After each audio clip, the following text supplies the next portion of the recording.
మీ బట్టలకి సాఫ్టింగ్ ప్రొటెక్షన్ ఇచ్చే సరైన ప్రొడక్ట్ ఎలిమ్ ఫ్యాబ్రిక్ కండిషనర్.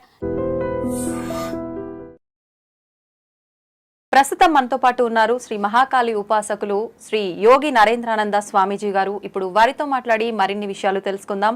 మన సనాతన ధర్మంలో నిజంగా మాంసాహారం గురించి ఎటువంటి ప్రాధాన్యత ఉంది, అసలు మాంసాహారం నిషిద్ధం అని చెప్తూ ఉంటారు, కొంతమంది ఏమో మాంసాహారం అమ్మవారికే నివేదన చేస్తూ ఉంటారు అని చెప్పి రకరకాలుగా మాట్లాడుతూ ఉంటారు. అసలు ఆహారం యొక్క ప్రాధాన్యత ఏంటి, ఇలాంటి మంచి మంచి విషయాలు ఇప్పుడు స్వామీజీతో మాట్లాడి తెలుసుకునే ప్రయత్నం చేద్దాం. నమస్కారం స్వామీజీ. స్వామీజీ, సనాతన ధర్మం అనగానే చాలా గొప్పది, చాలా పవిత్రమైనది. మనం కనుక ధర్మాన్ని ఆచరిస్తే మనం ప్రతి నిత్యం చేసే పనుల్లో కనుక మన ధర్మంలో కూడి ఉన్న పనులు ఏదైతే ఆచరిస్తూ ఉంటామో మన యొక్క జీవితం అనేది ఒక మంచి మార్గంలో వెళ్తుంది అని చెప్పి పెద్దవాళ్ళు చెప్తూ ఉంటారు.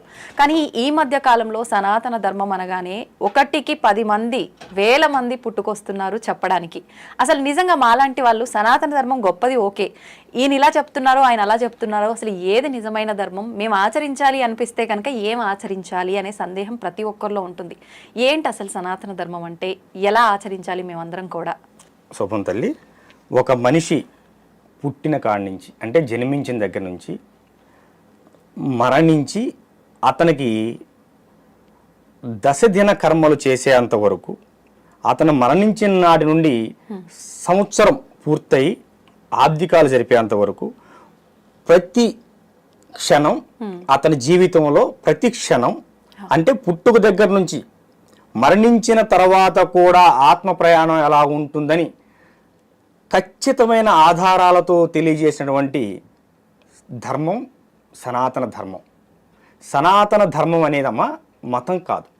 ఒక మతం అంటే మనిషితో ప్రారంభమై తన యొక్క ఆలోచన విధానాలు అనేవి జనంపై రుద్దబడితే దాన్ని మతం అంటారు. మతం అనేది ఒక మనిషి ద్వారా ప్రారంభమవుతుంది. ధర్మం అంటే సృష్టితో పాటు ప్రారంభమయ్యేదాన్ని మాత్రమే ధర్మం అంటారు. సృష్టి ప్రారంభం ఎక్కడైతే ప్రారంభమైందో సృష్టితో పాటు ధర్మం కూడా ప్రారంభమైనది. అది సృష్టి అంతమైనంత వరకు అలాగే ఉంటుంది. చాలామంది అంటుంటారు ఈ మతం పెరిగిపోతుందండి, ఆ మతం పెరిగిపోతుందండి. ఏ మతం ఎక్కడికి పెరగదమ్మా. ఈ లక్షల సంవత్సరాల యుగంలో ఇప్పుడు త్రేతాయుగం, కృతయుగం, త్రేతాయుగం, ద్వాపరయుగం, కలియుగం, ఇక్కడ ప్రతి యుగంలో కూడా ధర్మానికి ఇబ్బంది జరుగుతానే ఉన్నది. మీరు ఈ విషయాన్ని గమనించాలి. తల్లి, ఇప్పుడు కృతయుగం రాముల వారి, త్రేతాయుగం రాముల వారిని తీసుకోండి. చాలామంది రాముల వారిని తీసుకుంటే రామాయణాన్ని తీసుకుంటే రాముల వారి జీవిత చరిత్ర గురించి ఆలోచిస్తారే కానీ ధర్మ అధర్మాల గురించి ఆలోచించరు. ఎక్కడైతే ప్రకృతికి విరుద్ధమైనటువంటి భావాలు పురుడు పోసుకుంటాయో, ఎక్కడైతే ఈ సహసిద్ధంగా ఏర్పడిన ప్రకృతి ధర్మాలు నాశనానికి బీజం పడతాయో ఆ బీజాన్ని కోకటేలు సహా పీకివేయటానికి దైవం అనేది ఉద్భవిస్తుంది. ఇప్పుడు రావణుడు రావణాసురుడుగా మారాడంటే అప్పుడే వాడిని తీసివేసిన అవసరం ఏర్పడింది. ఎందుకంటే వాడు ఆదిదేవుడైనటువంటి శివుడినే ధిక్కరించాడు. విమాన ప్రయాణంలో వెళ్తున్నప్పుడు రావణుడు కింద పార్వతీ పరమేశ్వరులు కైలాస పర్వతం మీద నృత్యం చేస్తుంటే ఆ కైలాస పర్వతం మీదుగా విమానాన్ని విమానం మీదకి వెళ్ళాడు. కానీ విమానం ముందుకు నడవలేదు. తెలిసిన విమానం ముందు నడవలేదు. అసలు కైలాస పర్వతం మీదకి ఏ విమానం ఎగరటానికి వీల్లేదు. అది దైవమైనా ఇతరదైనా. కానీ వీడి విమానం ఎగిరింది. సరే, కారణం ఏంటని అడిగాడు శోధకుడిని. కింద పార్వతీ పరమేశ్వరులు నృత్యం చేస్తున్నారయ్యా, ఇది కైలాస పర్వతం, దీన్ని మనం దాటకూడదు అని అంటే రావణుడు వస్తున్నాడని తెలీదా, ఆయనకి ఎంత అహం, నేను వస్తుంటే పక్కగా తప్పుకోద్దా అంటాడు. ఇక్కడ మీరు ఒక విషయం గమనించాల్సిన విషయం ఏంటంటే రావణుడు కూడా శివుడి భక్తుడే కదా. మరి ఎందుకు ఆయన అహంకారం పరిణమిల్లింది. అహంకారం అనేది మనిషి స్థాయిని మించి అహంకారం పెరిగినప్పుడు వాడి పతనం అక్కడే ప్రారంభమవుతుంది. అప్పుడు కదా వాడు దిగి ఈ కైలాస పర్వతాన్ని ఎత్తే ప్రయత్నం చేయటం. శివుడు బొట్టన వేలుతో కైలాసగిరి పర్వతాన్ని తొక్కితే ఈ వాడి యొక్క 20 చేతులు ఏళ్ళు కైలాస పర్వతం కింద వెళ్ళిపోయినాయి. ఎందుకంటే 10 తలలు రావణుడు కదా, 10 తలలు 20 చేతులు అన్ని కూడా కైలాస పర్వతం కింద అండిపోయాయి. తొక్కి పైన నిలబడ్డాడు. వాడి రవం అంటే అరుపుతో ప్రపంచం మొత్తం దద్దరిల్లిపోయింది. ప్రపంచం మొత్తం దద్దరిల్లిపోయింది.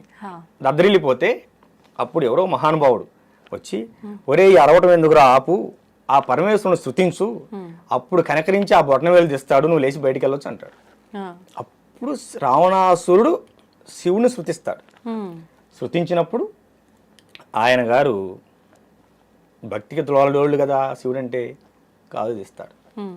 ఆ వాడు పెట్టినటువంటి రవం, దాన్ని అరుపుని రవం అంటారు సంస్కృత భాషలో. వాడు పెట్టిన రవానికి ఈ ప్రకృతి ప్రపంచం మొత్తం చెవులు చిట్లిపోయేలాగా ఆ శబ్దానికి అల్లాడిపోతుంది సంవత్సరం కాలం మొత్తం. కనుక ఒరే నువ్వింత రవం పెట్టి అల్లకొల్లోలం చేశావు గనక నువ్వు నేటి నుంచి రావణుడు రా అని పేరు వచ్చింది వాడికి. అప్పటి నుంచి రావణుడు అని పేరు వచ్చింది. ఓకే, ఈ రావణుడు కాస్త అప్పుడు కూడా శివుడి యొక్క ఆత్మలింగాన్ని తీసుకున్నాడమ్మా. రావణుడు అని తక్కువ కూడా కాదు. కానీ వాడిలో ఎప్పుడైతే అసుర భావాలు పెరిగాయో, పరస్త్రీ వ్యామోహం పెరిగిందో, వాడు రావణాసురుడయ్యాడు. రావణ అసురుడయ్యాడు. ఇప్పుడు పరస్త్రీ వ్యామోహం అన్నారు కదా, అంటే మీరు మాట్లాడింది సీతమ్మ గురించేనా? కాదు కాదు, సీతమ్మ లంకలోకి వెళ్ళక ముందే కొన్ని వేల మంది స్త్రీలు ఉన్నారు అక్కడ. రాణివాస స్త్రీలు, రాక్షస స్త్రీలు. వారికి కంటికి ఎవరు నచ్చితే వాళ్ళని తీసుకెళ్లి వడశోకంలో పెట్టుకోవడమే. ఇప్పుడు రావణాసురుడు ఎంతో గొప్ప గొప్ప గ్రంథాలు, శాస్త్రాలు అవపోసన పట్టిన వారిలో హనుమంతుల వారు ఒకరు, రావణుడు ఒకరు అని అంటారు కదా. రావణ బ్రహ్మ, రాబోయే కాలంలో బ్రహ్మ అంటారు కదా. అంత జ్ఞానం ఉంది అనంటే, ఒకరికి చెప్పే స్థాయిలో ఉన్నారు అనంటే, ఆయన అంత మూర్ఖమైన ఆలోచనలు చేసి పరస్త్రీ వ్యామోహంలో ఉండటము ఏంటి? అదంతా అది మూర్ఖం కాదమ్మా, అహం. నేను గొప్ప, నేను తలుచుకుంటే ఏదైనా చేయగలను, కనుక నేను కోరుకుంటే ఏదైనా నా దగ్గరికి రావాలి, నేను శాసనకర్తను కనుక నేను శాసిస్తే ఏదైనా జరగాలి. ఇది మనిషిని పతనానికి దారితీస్తుంది. సో ఇప్పుడు రాములు వారు సీతమ్మను తెచ్చుకోవాలనే లెక్క అయితే హనుమంతుడే తెచ్చును కదా. అవును, హనుమంతుడే తీసుకొద్దును కదా. లేదు, విభీషణుడిని ఎల్లగొట్టినప్పుడు విభీషణుడు వారైనా అమ్మా నువ్వు మహాసాధ్యవి, అదే కదా చెప్పింది రావణాసురుడికి. ఆమె మహాసాధ్వి, మహా ఇల్లాలు, ఆమె జోలు ఎల్లక రావణ అన్నయ్యని బ్రతిలాడతారు కదా. మరి అలాంటప్పుడు ఏనే బ్రతిలాడి ఆమెను తీసుకొచ్చుకోవచ్చు కదా. మరి సీతమ్మ ఎందుకు రాలేదు వెళ్తామని అడిగిన. రావణ వారు వస్తేనే వస్తానని ఎందుకు అన్నది ఆవిడ గారు. రావణ వారు వస్తేనే వీడి పతనం ప్రారంభమవుతుంది. ఇప్పుడు సీత వెళ్ళిపోతే మరి ఇంకో తీసుకొచ్చి పెడతాడు, మరి ఇంకో కుటుంబం ఆగమైపోతుంది.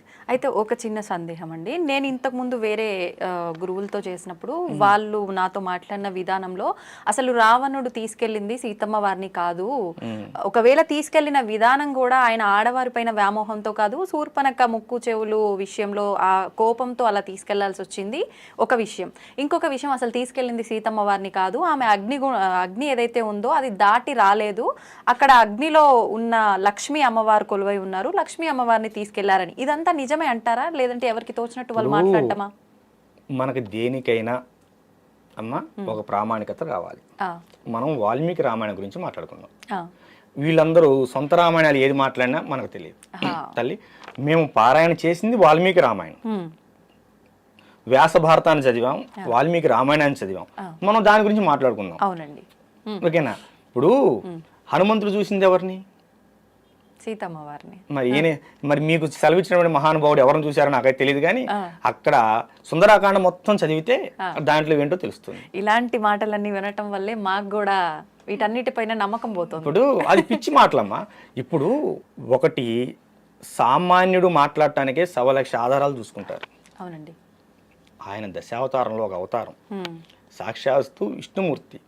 ఇక్కడ ఎప్పుడైతే దేవదూతలను సైతం, దేవుళ్ళను సైతం భూమి నుంచి ఎల్లగొట్టే ప్రయత్నం రావణాసురుడు చేశాడు, ఎల్లగొట్టాడు, ఎల్లగొట్టబడ్డారు రావణాసురుడు యొక్క ధాటికి దేవతలు సైతం. అందుకే కదా మానవ రూపంలో వచ్చి వాళ్ళని మట్టు పెట్టింది. ఇక్కడ ధర్మం ఎక్కడైనా సరే, రాములు వారిని ఒక చిన్న పాయింట్ మనం అడిగిన దాని గురించి చెప్పుకుంటూ వస్తున్నా కదా, చిన్న విషయం. సీతమ్మనే తీసుకెళ్లాలనుకుంటే ఏ విధంగా అయినా తీసుకెళ్ళచ్చు, కానీ ఇక్కడ ధర్మానికి చేడు జరుగుతోంది. అవును, ఇక్కడ ఇక విష్ణువుకో అమ్మవారికో ఎక్కడ పూజలు లేవు. చేస్తే వాడు శివభక్తుడు గనక శివుడికే పూజ చేయాలి, శివభక్తుడు గనక శివుడికే పూజ చేయాలి. ఈ వేరే దాని గురించి మాట్లాడడానికి వీల్లేదు. ఒకటి, వాడి కనుచూపు మేరలో ఎక్కడైనా వాడికి నచ్చిన రాజ్యం అనేది, అంటే మొత్తం రాజ్యపాలన వాడిదేగా. ఏ రాజుగారి భార్య అయినా వచ్చి వాడి వనంలో ఉండాలి. మొత్తం ప్రపంచం మొత్తం అతలాకుతం అయిపోతుంది. సీతమ్మని తీసుకుని వెళ్తే రావణాసురుడు అలాగే ఉంటాడుగా, ఆ, మళ్ళీ వాడు వ్యవస్థను కొనసాగిస్తాడుగా, అంతే. లంక మొత్తం అలకులంగానే ఉంటుందిగా. సో అక్కడ సుస్థిరమైన ధర్మాన్ని ప్రతిష్ఠించేయాలి. కనుకనే రావణాసురుడిని రాములు వారు అంతమొందించవలసి వచ్చింది. ఓకే. ఓకేనా. 7 రోజులు యుద్ధం చేసిన తర్వాత కూడా రావణాసురుడి ఛత్రం ఇరిగిపోయి, రథసారథి చచ్చిపోయి, రథం ఇరిగిపోయి, చేతిలో ఆయుధం పడిపోతే మరి రావణ వారు అప్పుడైనా సరే రావణాసురుడిని చంపొచ్చుగా. అవును. చంపలేదే. రావణ, నీ దగ్గర అస్త్రం లేదు, శస్త్రం లేదు, రథసారథి లేడు, రథం లేడు, నేను నీతో యుద్ధం చేయను, రేపెళ్ళి ఇవన్నీ సమకూర్చుకొని రా, రేపు యుద్ధం చేస్తా నీతో అంటాడు. అప్పుడు రావణాసురుడికి రాముల వారికి ఉన్నటువంటి దూరం ఎంత? మా అయితే 100 అడుగులు లేదా 1000 అడుగులు ఉన్నాయనుకుందాం. వాడు 1,00,000 అడుగులు వెనక్కి అంతఃపురానికి వేసాడు కానీ ఆ 1000 అడుగులు ముందుకు వచ్చి తప్పైంది ఆయన పాదాల మీద పడితే బ్రతుకును కదా. అహంకారం పొడవైన వ్యక్తికి ఇలాంటివి కనపడవు. ఇప్పుడు ఇది దేవతల విషయంలో అయితే ఇలా ఉందండి. ఇప్పుడు దేవతలు అసురులు ఉంటే వాళ్ళు వీళ్ళతో యుద్ధం చేసి వాళ్ళకు బుద్ధి చెప్పినట్టుగా మన అందరికీ కూడా ఒక అసురులు అంటే ఎవరు? రాక్షసులు, దుర్మార్గమైనటువంటి ఆలోచన గల వారిని అసురులు అంటారు. అంతేగాని రాక్షసులు అని ప్రత్యేకమైన జాతి కాదు. ఓకే. ఇప్పుడు రావణుడు బ్రహ్మ, బ్రాహ్మణుడు అసురుడు ఏంటి? వాడి బుద్ధి అసురత్వం పొందింది, వాడి బుద్ధి అసురత్వం పొందింది. కనుక వాడు ఇప్పుడు రాములు వారు మానవుడు అయినప్పుడు వాడు కూడా మానవుడే. ఓకేనా. మానవుడైన రాములు వారు దేవుడయ్యాడు. అదే మానవుడై ఉండి బ్రహ్మస్థానం పొందినటువంటి రావణుడు అసుర బుద్ధితో అహంకారపూరితమై రాక్షసుడుగా మిగిలాడు. ఇది తప్పు అని చెప్పిన తమ్ముడు తర్వాత లంకాది నగరానికి రాజు అయ్యాడు. ఓకేమ్మా. అంటే ఇక్కడ విషయం ఏంటంటే ఎక్కడైనా సరే అధర్మం అనేది పెంచుమీరుతూ ఉన్నప్పుడు దాన్ని కూకటి వేళ్ళతో సహా పీకివేయడానికి ధర్మం ఒక చోట పురుడు పోసుకొనే ఉంటుంది. కనుక మీరెవరు బాధపడవద్దు. మొన్న ఇరాక్లో తవ్వకాలు తవ్వారు, పురాతన తవ్వకాలు. 30,000 సంవత్సరాల నాటి దేవాలయం బయటపడింది, బంగారపు నాణ్యాలు బయటపడ్డాయి. ఇవన్నీ నేను వార్తలోనే చూసి మీకు చెబుతున్నాను, టీవీ వార్తలోనే వచ్చాయి, బయటపడ్డాయి. ఇరాక్లో అంతకుముందు ఏ ధర్మం ఉన్నట్టు? సనాతన ధర్మమే అడవిలిందిగా, హిందూ ధర్మమే అడవిలిందిగా. మళ్ళీ హిందూ ధర్మమే వస్తుంది.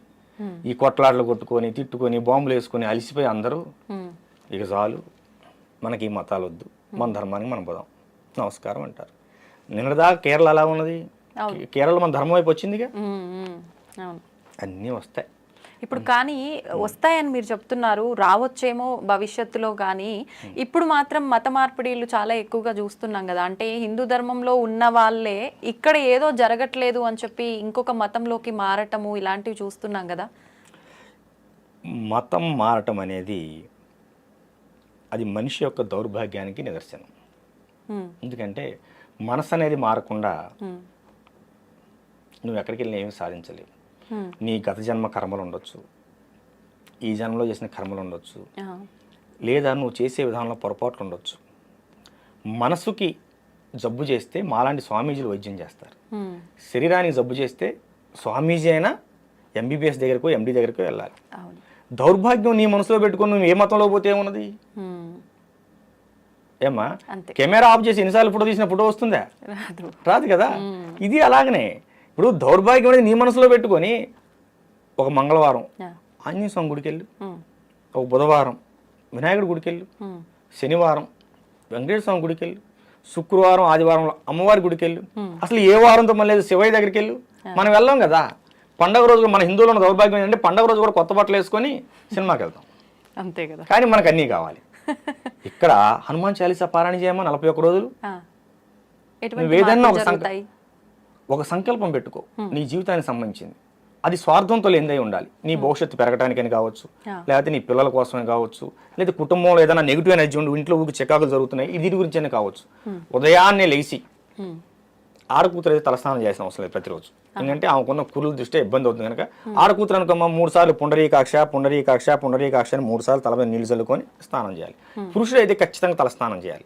చేసి కొత్త సాప ఒకటి కొనుక్కొని నెట్టింట్లో సాప వేసుకొని ఓకేనా ఏకవస్త్రం కట్టుకొని పురుషుడు అయితే, స్త్రీ అయితే స్పష్టంగా చీర కట్టుకోవాలి, వస్త్రాలు కట్టుకొని ఏమో కూర్చొని 5 నుంచి 9 సార్లు హనుమాన్ చాలీసా పారాయణ చేయాలి. ఏ సమయంలో? ఉదయం బ్రహ్మ ముహూర్తం, అంటే 4 నుంచి 6 గంటల మధ్యలో. 41 రోజు చేయండి మండలం దీక్ష సమయం.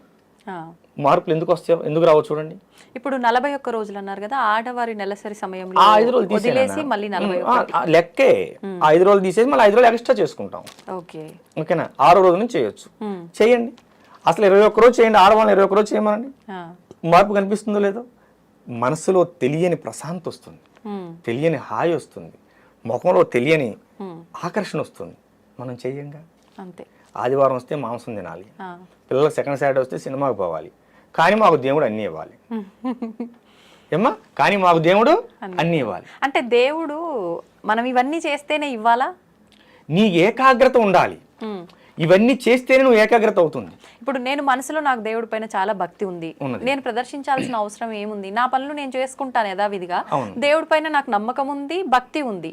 అలా దేవుడు అనుగ్రహించడం. దేవుడికి కూడాను నీ పైన నమ్మకం ఉంది. మరి నువ్వు అయ్యి కావాలని కోరుకుంటున్నావుగా. నువ్వు ఏ కోరిక లేదు కదా, కోరిక లేని ప్రశాంతంగా బతుకు. నాకు ఏ కోరిక లేదు. అంటే ఇప్పుడు ఉన్న లౌకిక ప్రపంచంలో ఖచ్చితంగా ఉండాల్సిందే కదా. లౌకిక ప్రపంచంలో నీ కనీస అవసరాలు ఎలా ఉంటాయో ఈ కలియుగంలో నామస్మరణ అంత ఉత్తమమైనది. నువ్వు నిత్యం నామస్మరణ చేస్తూ ఉండు, ఫలితం వస్తుందో రాదో? ఖచ్చితంగా వస్తుంది. శ్రీకృష్ణుడు వారు ఏమన్నారంటే, నా పేరు మీద 10 రూపాయలు దానం చెయ్యి, నీకు 100 రూపాయలు ఇస్తా అన్నాడు. నా గురించి 10 మందిలో చెప్పు, నీ గురించి దేవలోకంలో చెప్తా అన్నాడు. నా యొక్క నామాన్ని, కృష్ణ కృష్ణ అనే నా నామాన్ని నిత్యం నువ్వు పలుకుతూ ఉండు, నీతోనే ఉంటానయా అన్నాడు. అవునా? నువ్వు నిత్యం నామస్మరణ చేయి, భగవంతుడు నీతోనే ఉంటాడు. శ్రీమాత్రే నమః అనే అమ్మవారి యొక్క మంత్రాన్ని రోజుకు 108 సార్లు మనసులో అనుకుంటూ ఉండు. నువ్వు వంట చేస్తూ ఉండు, వంట చేస్తూ అనుకుంటూ ఉండు.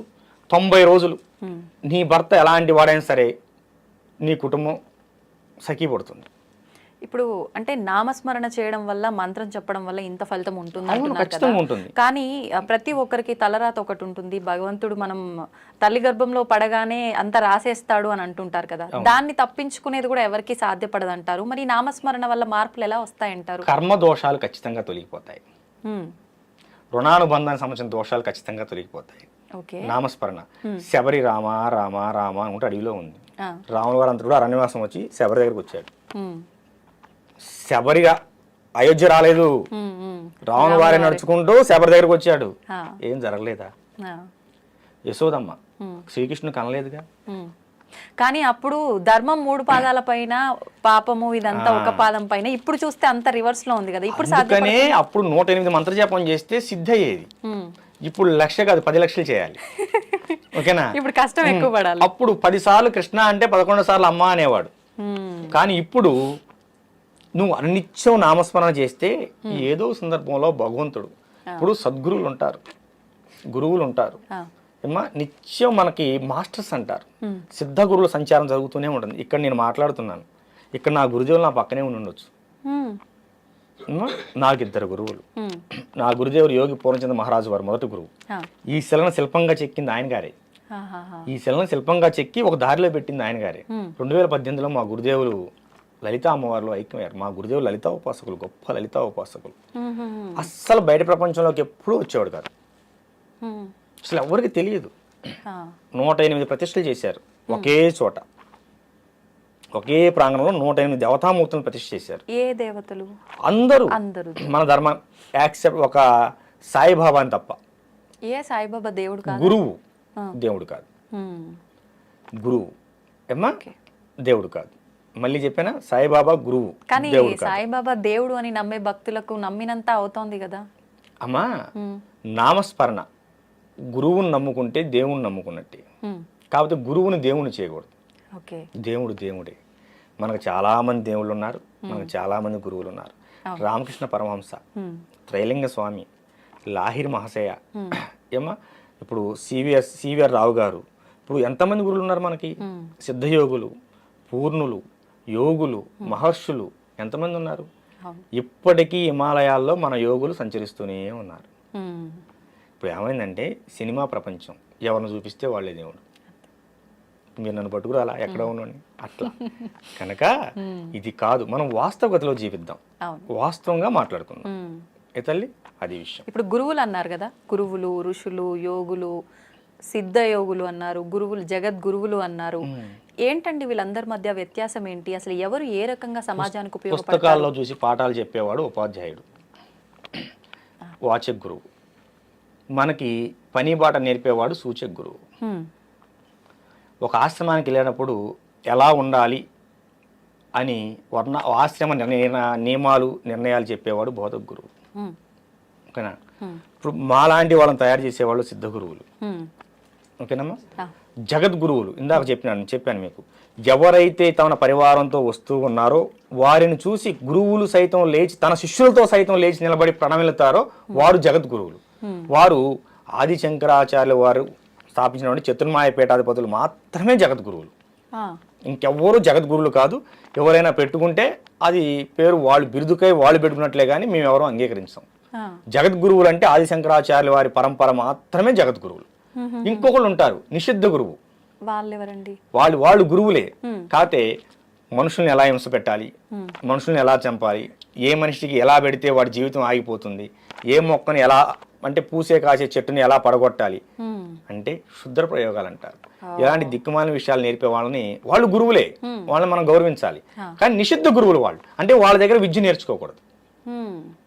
విద్య నేర్చుకుంటే ఏమవుతుంది?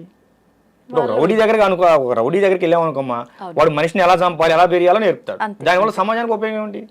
అదే ఒక పెద్ద డాక్టర్ దగ్గర నువ్వు సర్వీస్ చేస్తే కనీసం నువ్వు ఆర్ఎంపీ డాక్టర్ అని అవుతావు. ఆయన డాక్టర్ ఎలా కావు కదా, కనీసం ఆర్ఎంపీ అని అవుతావు. అంటే కడుపులు నొప్పి వచ్చిన టాబ్లెట్ ఇస్తావు, జ్వరం వచ్చిన ఇంజక్షన్ చేస్తావు. అంతేకాని జనాన్ని చంపవు కదా. అందుకని నిషిద్ధ గురువుల దగ్గరికి ఎప్పుడు వెళ్ళకూడదు. వాళ్ళు క్షుద్ర ప్రయోగాలు చేసేటువంటి వాళ్ళు అవే నేర్పుతారు. ఉన్నాయా ఈ క్షుద్ర పూజలు? ఖచ్చితంగా ఉన్నాయి. లేవని ఎందుకు అనుకుంటున్నావు? ఇవి మంచిగా ఉపయోగించవచ్చు, చెడుగా ఉపయోగించవచ్చా? క్షుద్ర ప్రయోగం అంటేనే క్షుద్రం అంటేనే చెడు. దాన్ని చెడుగానే ఉపయోగిస్తారు. వీటిలో బోల్డ్ అనుభవాలు ఉన్నాయి మాకు. ఒకటి ఏదైనా మాకు ఇప్పుడు జస్ట్ ఒక 4 నెలలే అవుతుంది మనకి తెలంగాణ బోర్డర్లోనే జగ్గేపేట దగ్గర ఒక కుటుంబానికి వాళ్ళు బాగా ఆస్తిపరులు, అన్నీ పోయినాయి. లారీలు పొలాలు అన్నీ పోయాయి. మంచి ఇల్లు కట్టుకున్నారు ఒక చోట. వీళ్ళు 4 ఉంటారు. ఈ గదిలో కూర్చున్నప్పుడు ఆ గదిలోంచి ఎవరో పిలిచినట్టు అనిపిస్తుంది, ఆ గదిలో పిలిచినప్పుడు ఈ గదిలోంచి ఎవరో పిలిచినట్టు అనిపిస్తుంది, పడుకుంటే ముఖంలో ముఖం పెట్టి చూసినట్టు అనిపిస్తుంది. ఇవన్నీ చెప్పటానికి కొంచెం విచిత్రంగా ఉంటాయి కానమ్మా, ఆ బాధ అనుభవించే వాళ్ళకి నరకంగా ఉంటుంది. ఆ బాధ అనుభవించే వాళ్ళకి నరకంగా ఉంటుంది, నరకప్రాయంగా ఉంటుంది. భోజనం వండుకుంటారు, చప్పగా అయిపోతుంది. నైటు ఎవరో తలుపు కొట్టినట్టు ఉంటుంది, బయటకు చూస్తే ఎవరు ఉండరు. వాళ్ళు అటు తిరిగి ఇటు తిరిగి అప్పటికో మా బోటుల దగ్గరికి వస్తారు. అందుకంటే కాషాయం కట్టుకున్న వాళ్ళందరూ కూడాను స్వచ్ఛమైన గురువులు కాదు కమ్మ, మనం అది కూడా చెప్పాలి. ఓకేనా? కనుక ఈ ఆటుపోట్లు తిని ఉన్న డబ్బులన్నీ పోగొట్టుకొని ఆ ఐశ్వర్యం ఆరోగ్యం రెండూ పోగొట్టుకున్న తర్వాతే మాలాంటి వాళ్ళ దగ్గరికి వస్తారు.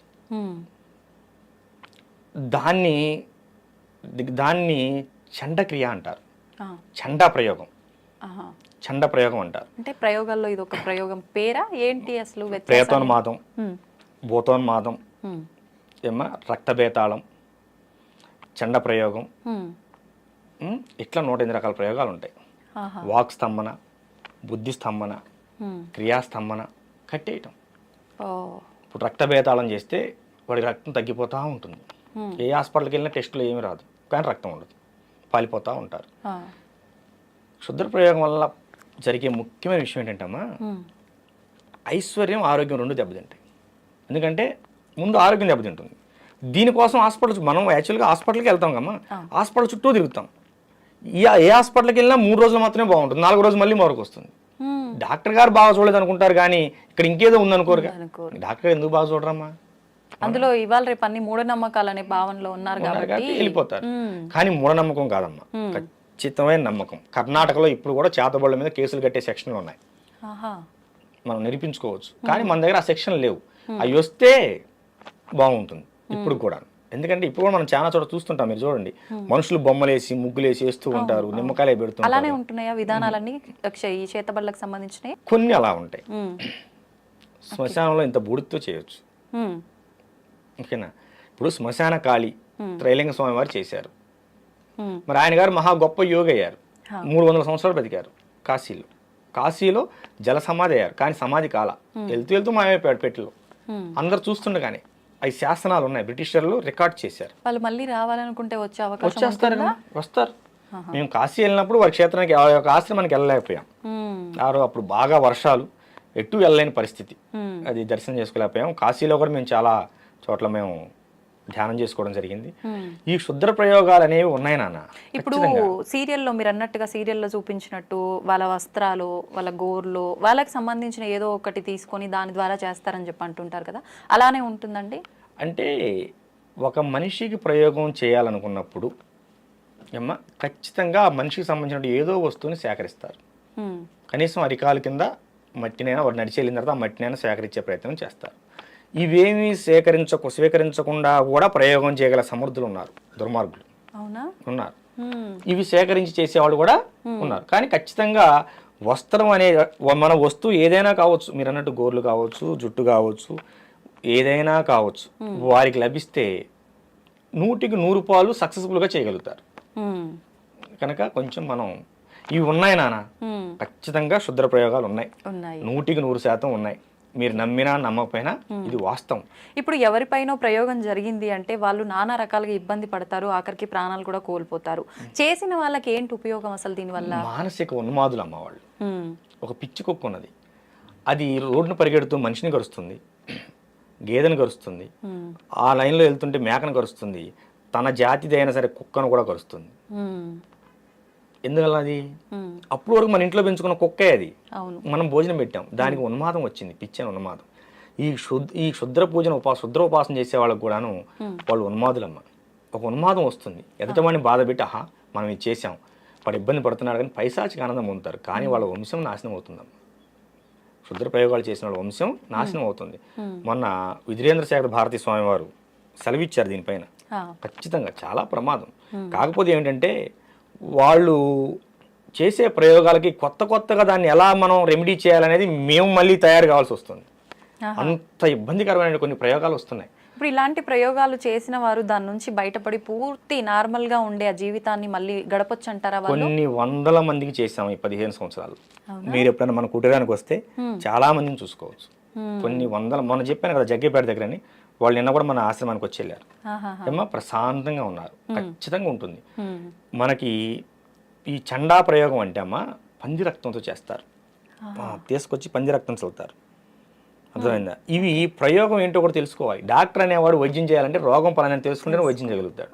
ఈ ప్రయోగం ఏంటో కూడా తెలుసుకోకుండా గుడ్డిగా వీటి మీద వ్యతిరేకంగా చేసి బాగు చేద్దామనే ప్రయత్నంలో చిన్న చిత్తగా వాళ్ళు చాలా మంది ప్రాణాలు కోల్పోయే వాళ్ళు కూడా ఉంటారు. మేము గొప్ప అని చూపించుకోవాలని ఆలోచనతో చేస్తూ ఉంటారు నాన్న. దానివల్ల ప్రాణాలు కూడా కోల్పోతూ ఉంటారు. ఇంకా అవతల ప్రయోగం చేసిన వాడు గట్టివాడైతే వీళ్ళు ప్రాణాలు కూడా కోల్పోతారు. కనుక కాకపోతే ఒకటి నాన్న, ప్రయోగాలు ఎలా ఉన్నాయో జనంలో భయం కూడా అలాగే ఉంది. మనకు వచ్చే వాళ్ళలో ఒక 10 మంది వచ్చారనుకమ్మా, 2కో 3కో నిజమైన ప్రయోగం ఉంటుంది, మిగతా వాళ్ళు భయంతో వస్తారు. ఇప్పుడు ఒక పెద్ద ఆవిడ ఉన్నది, ఆవిడకి తరచూ నడుము నొప్పులు వస్తున్నాయి, 4 సార్లు హాస్పిటల్కి వెళ్ళిన దగ్గర ఏ కాల్షియం లోపమో ఏదో ఉంటుంది, లేకపోతే సయాటికాలు వస్తూనే ఉంటాయి. పక్కింటి ఎవరో వచ్చి పక్కన మొన్న వాళ్ళకి అలాగే నడుము నొప్పి వచ్చింది, వాళ్ళకి ప్రయోగం అంట అని చెబుతారు. ఇంకోళ్ళు వచ్చి ఇంకోళ్ళు చెప్తారు. సో వీళ్ళు ఏమవుతారంటే అమ్మ ముందు మానసికంగా ఇబ్బందికి లోనవుతారు, మెంటల్గా దాని స్ట్రెస్లోకి వెళ్ళిపోతారు. నాకు కూడా చేశారేమో ఇట్లా మానసిక సమస్యలతో ఇలా బాధపడే వాళ్ళకి ఇది లేదు అని చెప్పినా కూడా నమ్మరమ్మా. నమ్మకపోగా మరో చోటకి వెళ్ళి డబ్బులు ఆగం చేసుకుంటారు. కనుక సరే ఇవి కొంచెం ఆ లక్షణాలేనమ్మా, ఇంతటితో పోతుందిలే అని చిన్న చండీ హోమం చేసి, లఘు చండీ హోమం చేసి బొట్టు పెడతాం. ఇక అంతటితో ముందు మనిషికి భయం పోతుంది, భయం పోతే జబ్బు పోతుంది. ఈ కొన్ని రోజుల తర్వాత మళ్ళీ గురువు గారు మాకు నడుము నొప్పులు వస్తున్నాయని చెప్పి వస్తారు. అమ్మ ఏం లేదమ్మా, అప్పుడు దాని తాలూకు గాయమైంది, ఒకసారి హాస్పిటల్లో చూపించుకోమని చెప్తాం. అంతే. చుట్టూ ఉన్నటువంటి వాతావరణం కూడా చాలా మందిని మాకు చేతబడులు చేశారేమో అనే భావనలోకి నెట్టేస్తుంది. ఇది చాలా మందికి ఏటీఎం అయిపోయింది, వాళ్ళ భయాలు వీళ్ళకి ఏటీఎంలు అయిపోయినాయి. అంతేగానమ్మా నిజం ఉంది కానీ అంతా నిజం కాదు. కనుక అన్ని తెలుసుకొని ముందుకెళ్ళాలి. అది తల్లి. ఇప్పుడు ఈ చేతబడులు ప్రయోగాలు విషయంలో ఒక క్లారిటీ వచ్చింది మాకు. మరి ఆత్మలు, దయ్యాలు కూడా ఉన్నాయని చెప్పి, పట్టి పీడిస్తున్నాయని చెప్పి ఈ సినిమాల్లో సీరియల్లో చూసిన తర్వాత ఏమైపోయిందంటే జనాలకి ఎవరిపైన కోపం, ఈ శత్రుత్వం ఉంటే వాళ్ళు చనిపోయి పట్టి పీడిస్తున్నారని చెప్పి ఇలా రకరకాలుగా మాట్లాడుకుంటూ ఉంటారు. నిజంగా ఇవి ఆత్మలు, దయ్యాలు ఉన్నాయంటారా? ఆత్మలు, దెయ్యాలు, భూతాలు ఉన్నాయి. దెయ్యాలు ఇంట్లో దూపమే కానీ పారిపోతాయి, అవి మనిషిని ఏం చేయవు. భూతాలు ఏదన్నా అమ్మవారి గుడిలోకో హనుమాన్ టెంపుల్లోకో ఆంజనేయ స్వామి గుడికి వెళ్ళి ఆ బొట్టు సింధూరం కానీ బొట్టు కానీ తీసుకొచ్చి బొట్టు పెట్టి ఓ నిమ్మకాయ దేవదూడు చేస్తే ఇంట్లో అమ్మో పెద్దవాళ్ళు ఎవరో ఉంటారు కదా, వాళ్ళు దేవదూడు చేస్తే పోతాయి. ప్రేతాలు మనిషిని ఇబ్బంది పెడతాయి.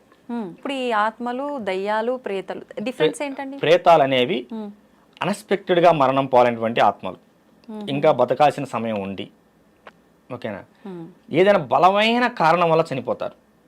వీళ్ళకి బ్రతకాలని మనసులో లాగుతుంటుంది, కానీ ఆ కారణం వీళ్ళని చంపేస్తుంది. సో ఆ బలమైన కారణం వల్ల వీళ్ళు బలవంతంగా మరణం పొందేటప్పుడు వీళ్ళు భయపడతారు. అయ్యో దానివల్ల నేను చచ్చిపోవాల్సి వస్తుంది, నాకు ఇంకా బ్రతకాలని అనే భావన ఉంటుంది, కానీ చనిపోతారు. ఈ భావనలో ఏం చేస్తారంటే ఈ ఆత్మ అనేది బయటికి పోకుండా మరొక జీవి మీద చేరి ఇది బ్రతకాలనుకుంటుంది. ఇది బ్రతకాలనే క్రమంలో ఏం చేస్తారంటే దాంట్లో ఉన్న ఆత్మ లాగేసి నేను జొరబడాలనే భావనకు వెళ్తుంది.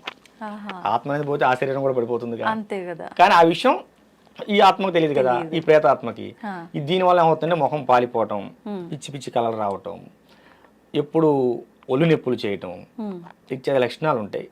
ఊరుకోని జ్వరాలు రావటం, ఇలాంటి లక్షణాలు ఉంటాయి. కానీ దాన్ని చాలా గట్టిగా పూజ చేయాలి, అంత తేలిగ్గా పోవు. ఇది హనుమాన్ తంత్రం కానీ కాళీ తంత్రం కానీ పూజ చేయాలి. ఈ కాళీ తంత్రం అనేది కాళీ ఉపాసకుల దగ్గరికి వెళ్తే ఇలాంటివి చాలా సింపుల్గా వెళ్ళిపోతాయి. కాళీ తంత్రం అనేది చాలా గట్టిది కనుక ఉన్న దశమహా విద్యల్లో అతి గొప్ప విద్య, మొదటి విద్య కాళీతంత్రం. ఈ కాళీలో కూడా రకాలు ఉంటాయి. దక్షిణ కాళీ, భద్రకాళి, శ్మశాన కాళీ, చండీ కాళీ, ఇలా రకాలు ఉంటాయి. 8 రకాలు ఉంటాయి. వీటిలో దక్షిణ కాళీ చేసిన వారు రామకృష్ణ పరమహంస. రామకృష్ణ పరమహంస దక్షిణ కాళీ దర్శనం పొందారు.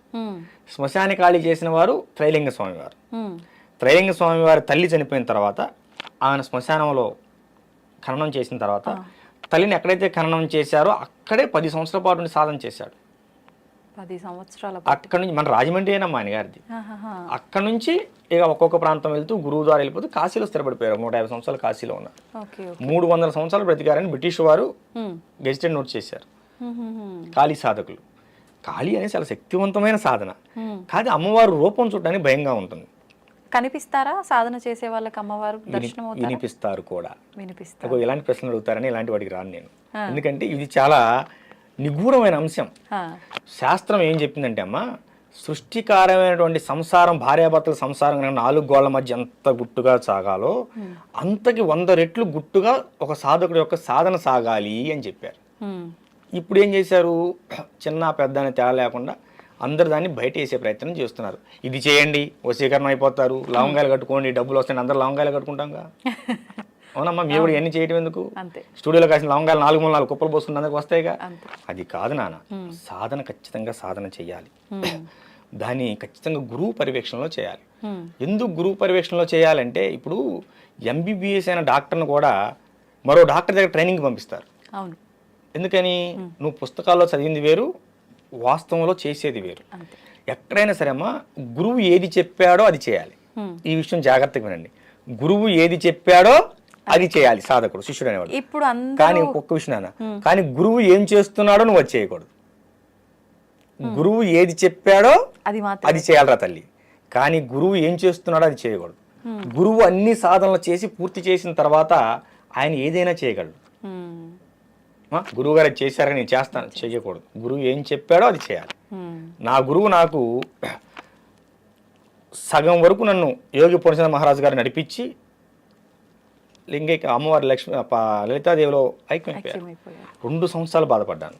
నాకెట్లా ఏంటిది ఏంటిది ఏంటిది అమ్మవారిని విపరీతమైన సాధన చేశాను, కాళీ సాధన. మరి నా గురువు నాకు నేర్పేలాడు కదా, అన్ని అసంపూర్ణంగా ఉండిపోయాయి. నా జీవితం ఎట్లా, నా జీవితం ఏంటంటే ఒక చోట వేద సదస్సు జరుగుతుంది. వేద సదస్సుకు నన్ను కూడా ఆహ్వానించారు. హిమాలయ బాబా ఆయన గారు కూడా హిమాలయాల నుంచి వచ్చారు. అక్కడ సిద్ధయోగి గారు వచ్చారు. సిద్ధయోగి గారు వచ్చినప్పుడు అక్కడ నేను స్పీచ్ ఇచ్చాను. ఇట్లాగే స్పీచ్ ఇచ్చి పక్కన కూర్చుంటే, నువ్వు బాధపడకు, గురువు లేడని నువ్వు బాధపడకు, రా అని చెప్పి నన్ను చేయబట్టి గదిలో తీసుకెళ్ళి, మా బాబు కూడా ఉన్నాడు అక్కడ, లోపల తీసుకెళ్ళి భోజనం పెట్టారు. మొట్టమొదటిసారి నాకు భోజనం పెట్టి, గురువు గారు నన్ను శిష్యుడిగా అంగీకరిస్తారా అని అడిగాను.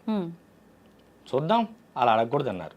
తర్వాత ఎన్నో పరీక్షలకు నెగ్గి, ఆ పరీక్షల్లో నెగ్గిన తర్వాత ఈ కాళీ సాధనని గురువు గారు నాతో పూర్తి చేయించారు. ఎటువంటి పరీక్షలు మేము తెలుసుకోవచ్చా? అవి చెప్పిన అర్థమయ్యాయి కావు. ఓకేనా? ఒక గురువు శిష్యుడికి ఏ విధంగా పరీక్షలు పెడతారనేది ఆ క్షణంలో ఆ టైంలో ఏదైనా పెట్టవచ్చు, అంతే. దారిని వెళ్తూ మనం వదిలిపెట్టి వెళ్ళిపోవచ్చు. గురువు వచ్చిన దాకా నిలబడాలి మనం, లేదా గురువుగారు నేను పలానా సార్ ఉన్నారు రమ్మంటే అప్పుడు వెళ్ళాలి. ఆహా. ఇలాంటివి చాలా ఉంటాయి. అన్ని సాధన కూడా చాలా కఠినంగా ఉంటుంది. ఖాళీ సాధన అంటే శ్మశానాల్లో చేస్తారు, రోడ్లెంబడి చేస్తారు, బట్టలు లేకుండా చేస్తారు. ఇలాంటివన్నీ ఉన్మాద ప్రవృత్తులు. నేను నాకు దేవస్థానంలో చేశాను, మన అఖిలాండేశ్వర అమ్మవారి దేవస్థానం. మా గురుదేవులు యోగి పూర్ణచంద్ర మహారాజ్ గారు వారి స్వహస్తాలతో శుద్ధమైన తాంత్రిక విధానంలో, వేదోక్తంగా కాదమ్మ, శుద్ధమైన తాంత్రిక విధానంలో అమ్మవారిని సర్వజ్ఞ పీఠం, నాకు పీఠాన్ని ప్రకటించి నన్ను పీఠాధిపతిగా ప్రకటించి 2016 అక్టోబర్ 2వ తేదీన దసరా నవరాత్రుల మహోత్సవాల్లో తెల్లవారుజామున బ్రహ్మముహూర్తంలో ప్రతిష్ఠించారు. నేను నా గుడిలోనే నేను ఖాళీ సాధన మొత్తం పూర్తి చేశాను. ఎన్ని సంవత్సరాలు పట్టింది మీకు సాధన కంప్లీట్ అవ్వడానికి? 2007 22. మరి నాకు సిద్ధయోగులు గారు వచ్చిన తర్వాత కదా పూర్తి అయిపోయింది. 2007 నుంచి మొదలు పెడితేను 2022కి పూర్తయింది. లెక్కేసుకోండి, 13 సంవత్సరాలు పట్టింది. 15 సంవత్సరాలు పట్టింది. 16 సంవత్సరాలు పట్టింది. ఇప్పుడు ఎలా ఉన్నారు సాధకులు? ఇవాళ మంత్రం ఇచ్చారు గురువు గారు, మనకి ఎప్పుడు ఫలితం వస్తుంది? మనం నెల చేసామే, లేదు నాన్న, నెల 2 నెలలు. అసలు మనకు ఒక దేవతా మంత్రం మనకు అర్థం కావాలంటే అమ్మ, నువ్వు ఆగకుండా రోజుకు 3 గంటల చొప్పున 180 రోజులు సాధన చేయాలి, జపం చేయాలి. అప్పుడు నీకు ఆసనం అంటే ఎలా కూర్చోవాలో అర్థమవుతుంది. అర్థమైందా? కూర్చునే విధానం కూడా ముఖ్యమా?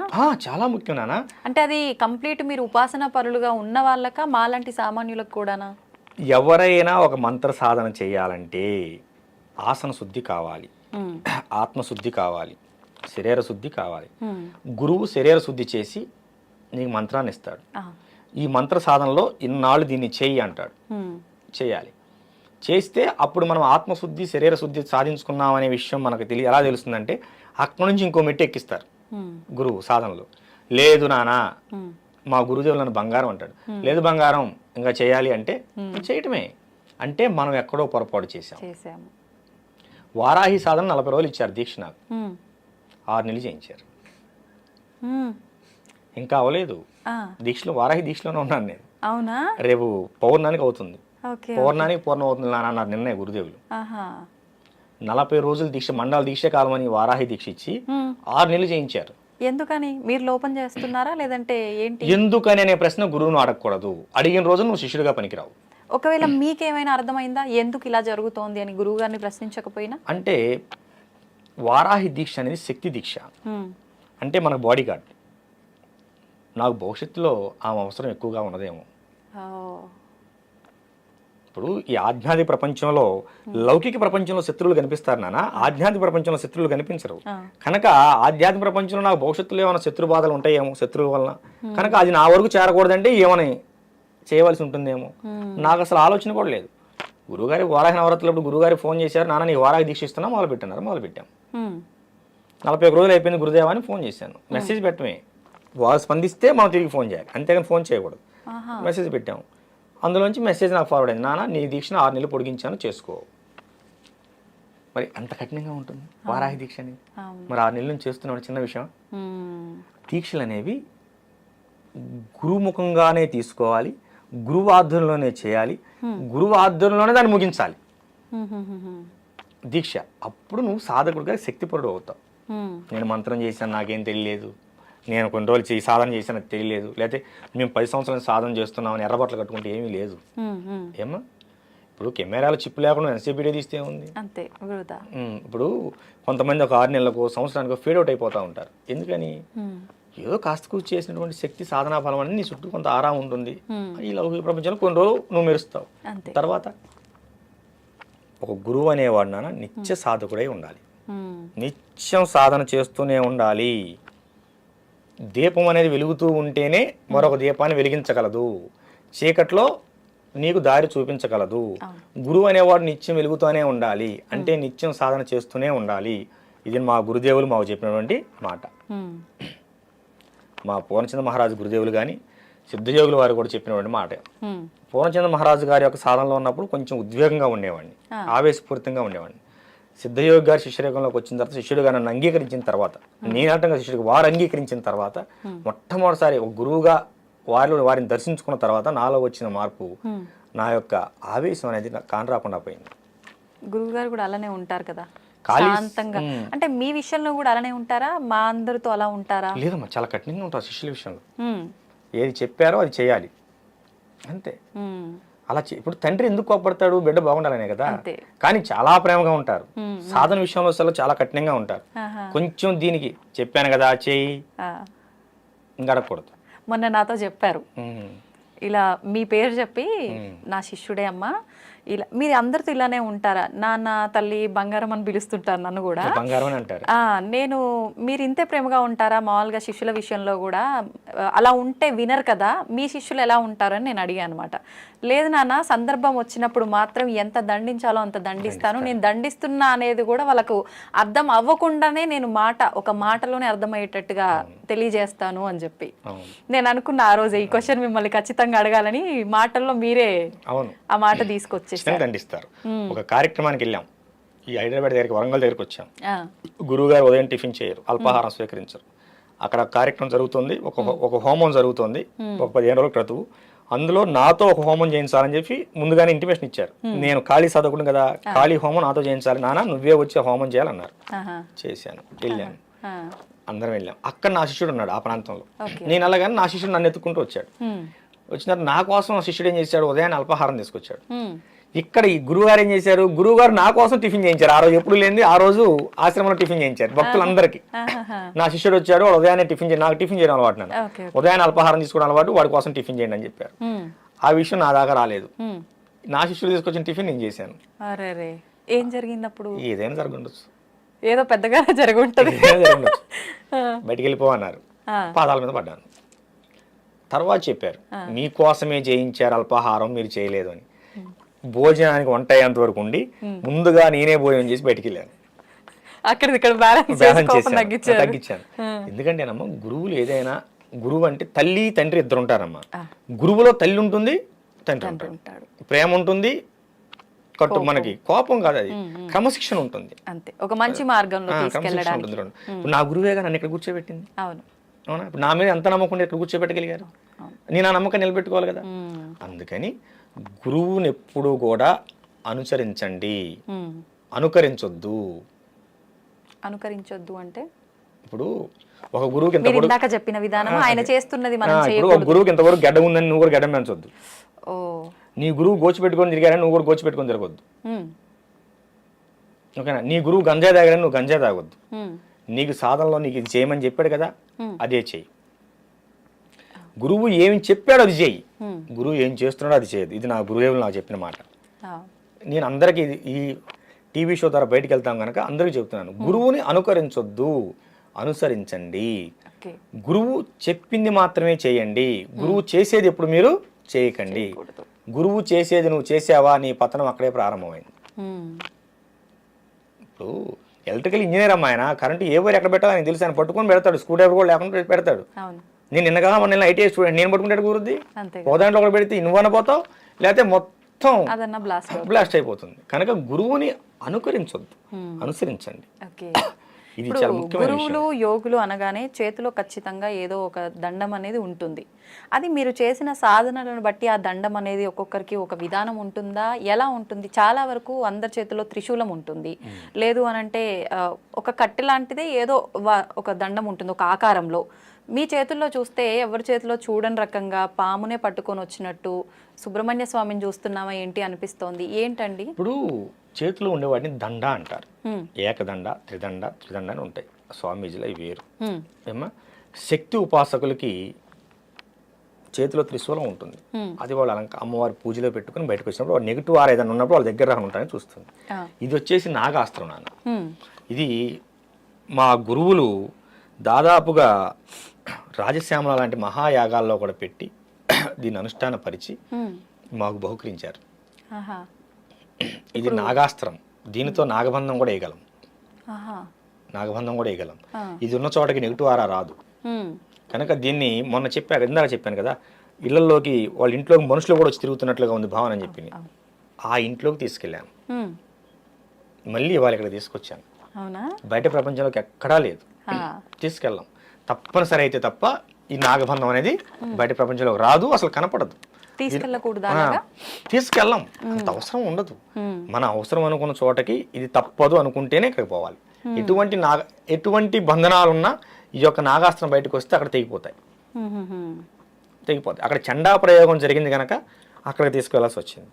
వెళ్ళినా కూడా పూర్తిగా కాషాయ వస్త్రంతో బంధించబడి ఉంటుంది, బయటికి కనిపించదు. మామూలు ఇక్కడ మాత్రం బయటికి తీశాను. ఒకవేళ అలా కనిపించడం వల్ల ఏంటి ఏదైనా ఏమీ లేదు నాన్న. అయితే వాళ్ళకి అదేంటో తెలుసుకోవాలని కుతూహలత పెరుగుతుంది. అవును అవును. కనుక మనం వెళ్ళిన విషయం పక్కకి వెళ్ళి ఈ విషయం గురించి ఎక్కువ చర్చించాల్సి వస్తుంది. కనుక బయట ప్రపంచం చూడటానికి ఉండదు. ఇది గురుదేవులు ఇచ్చినటువంటి ఆజ్ఞ. ఎక్కడైనా సరే బయట ప్రపంచంలోకి వెళ్ళినప్పుడు ఖచ్చితంగా వస్త్రంతో పూర్తిగా నిండి ఉండాలి. సామాన్యుల ముందు ఎక్కడా కూడా బయట ప్రపంచంలో ఉండకూడదు.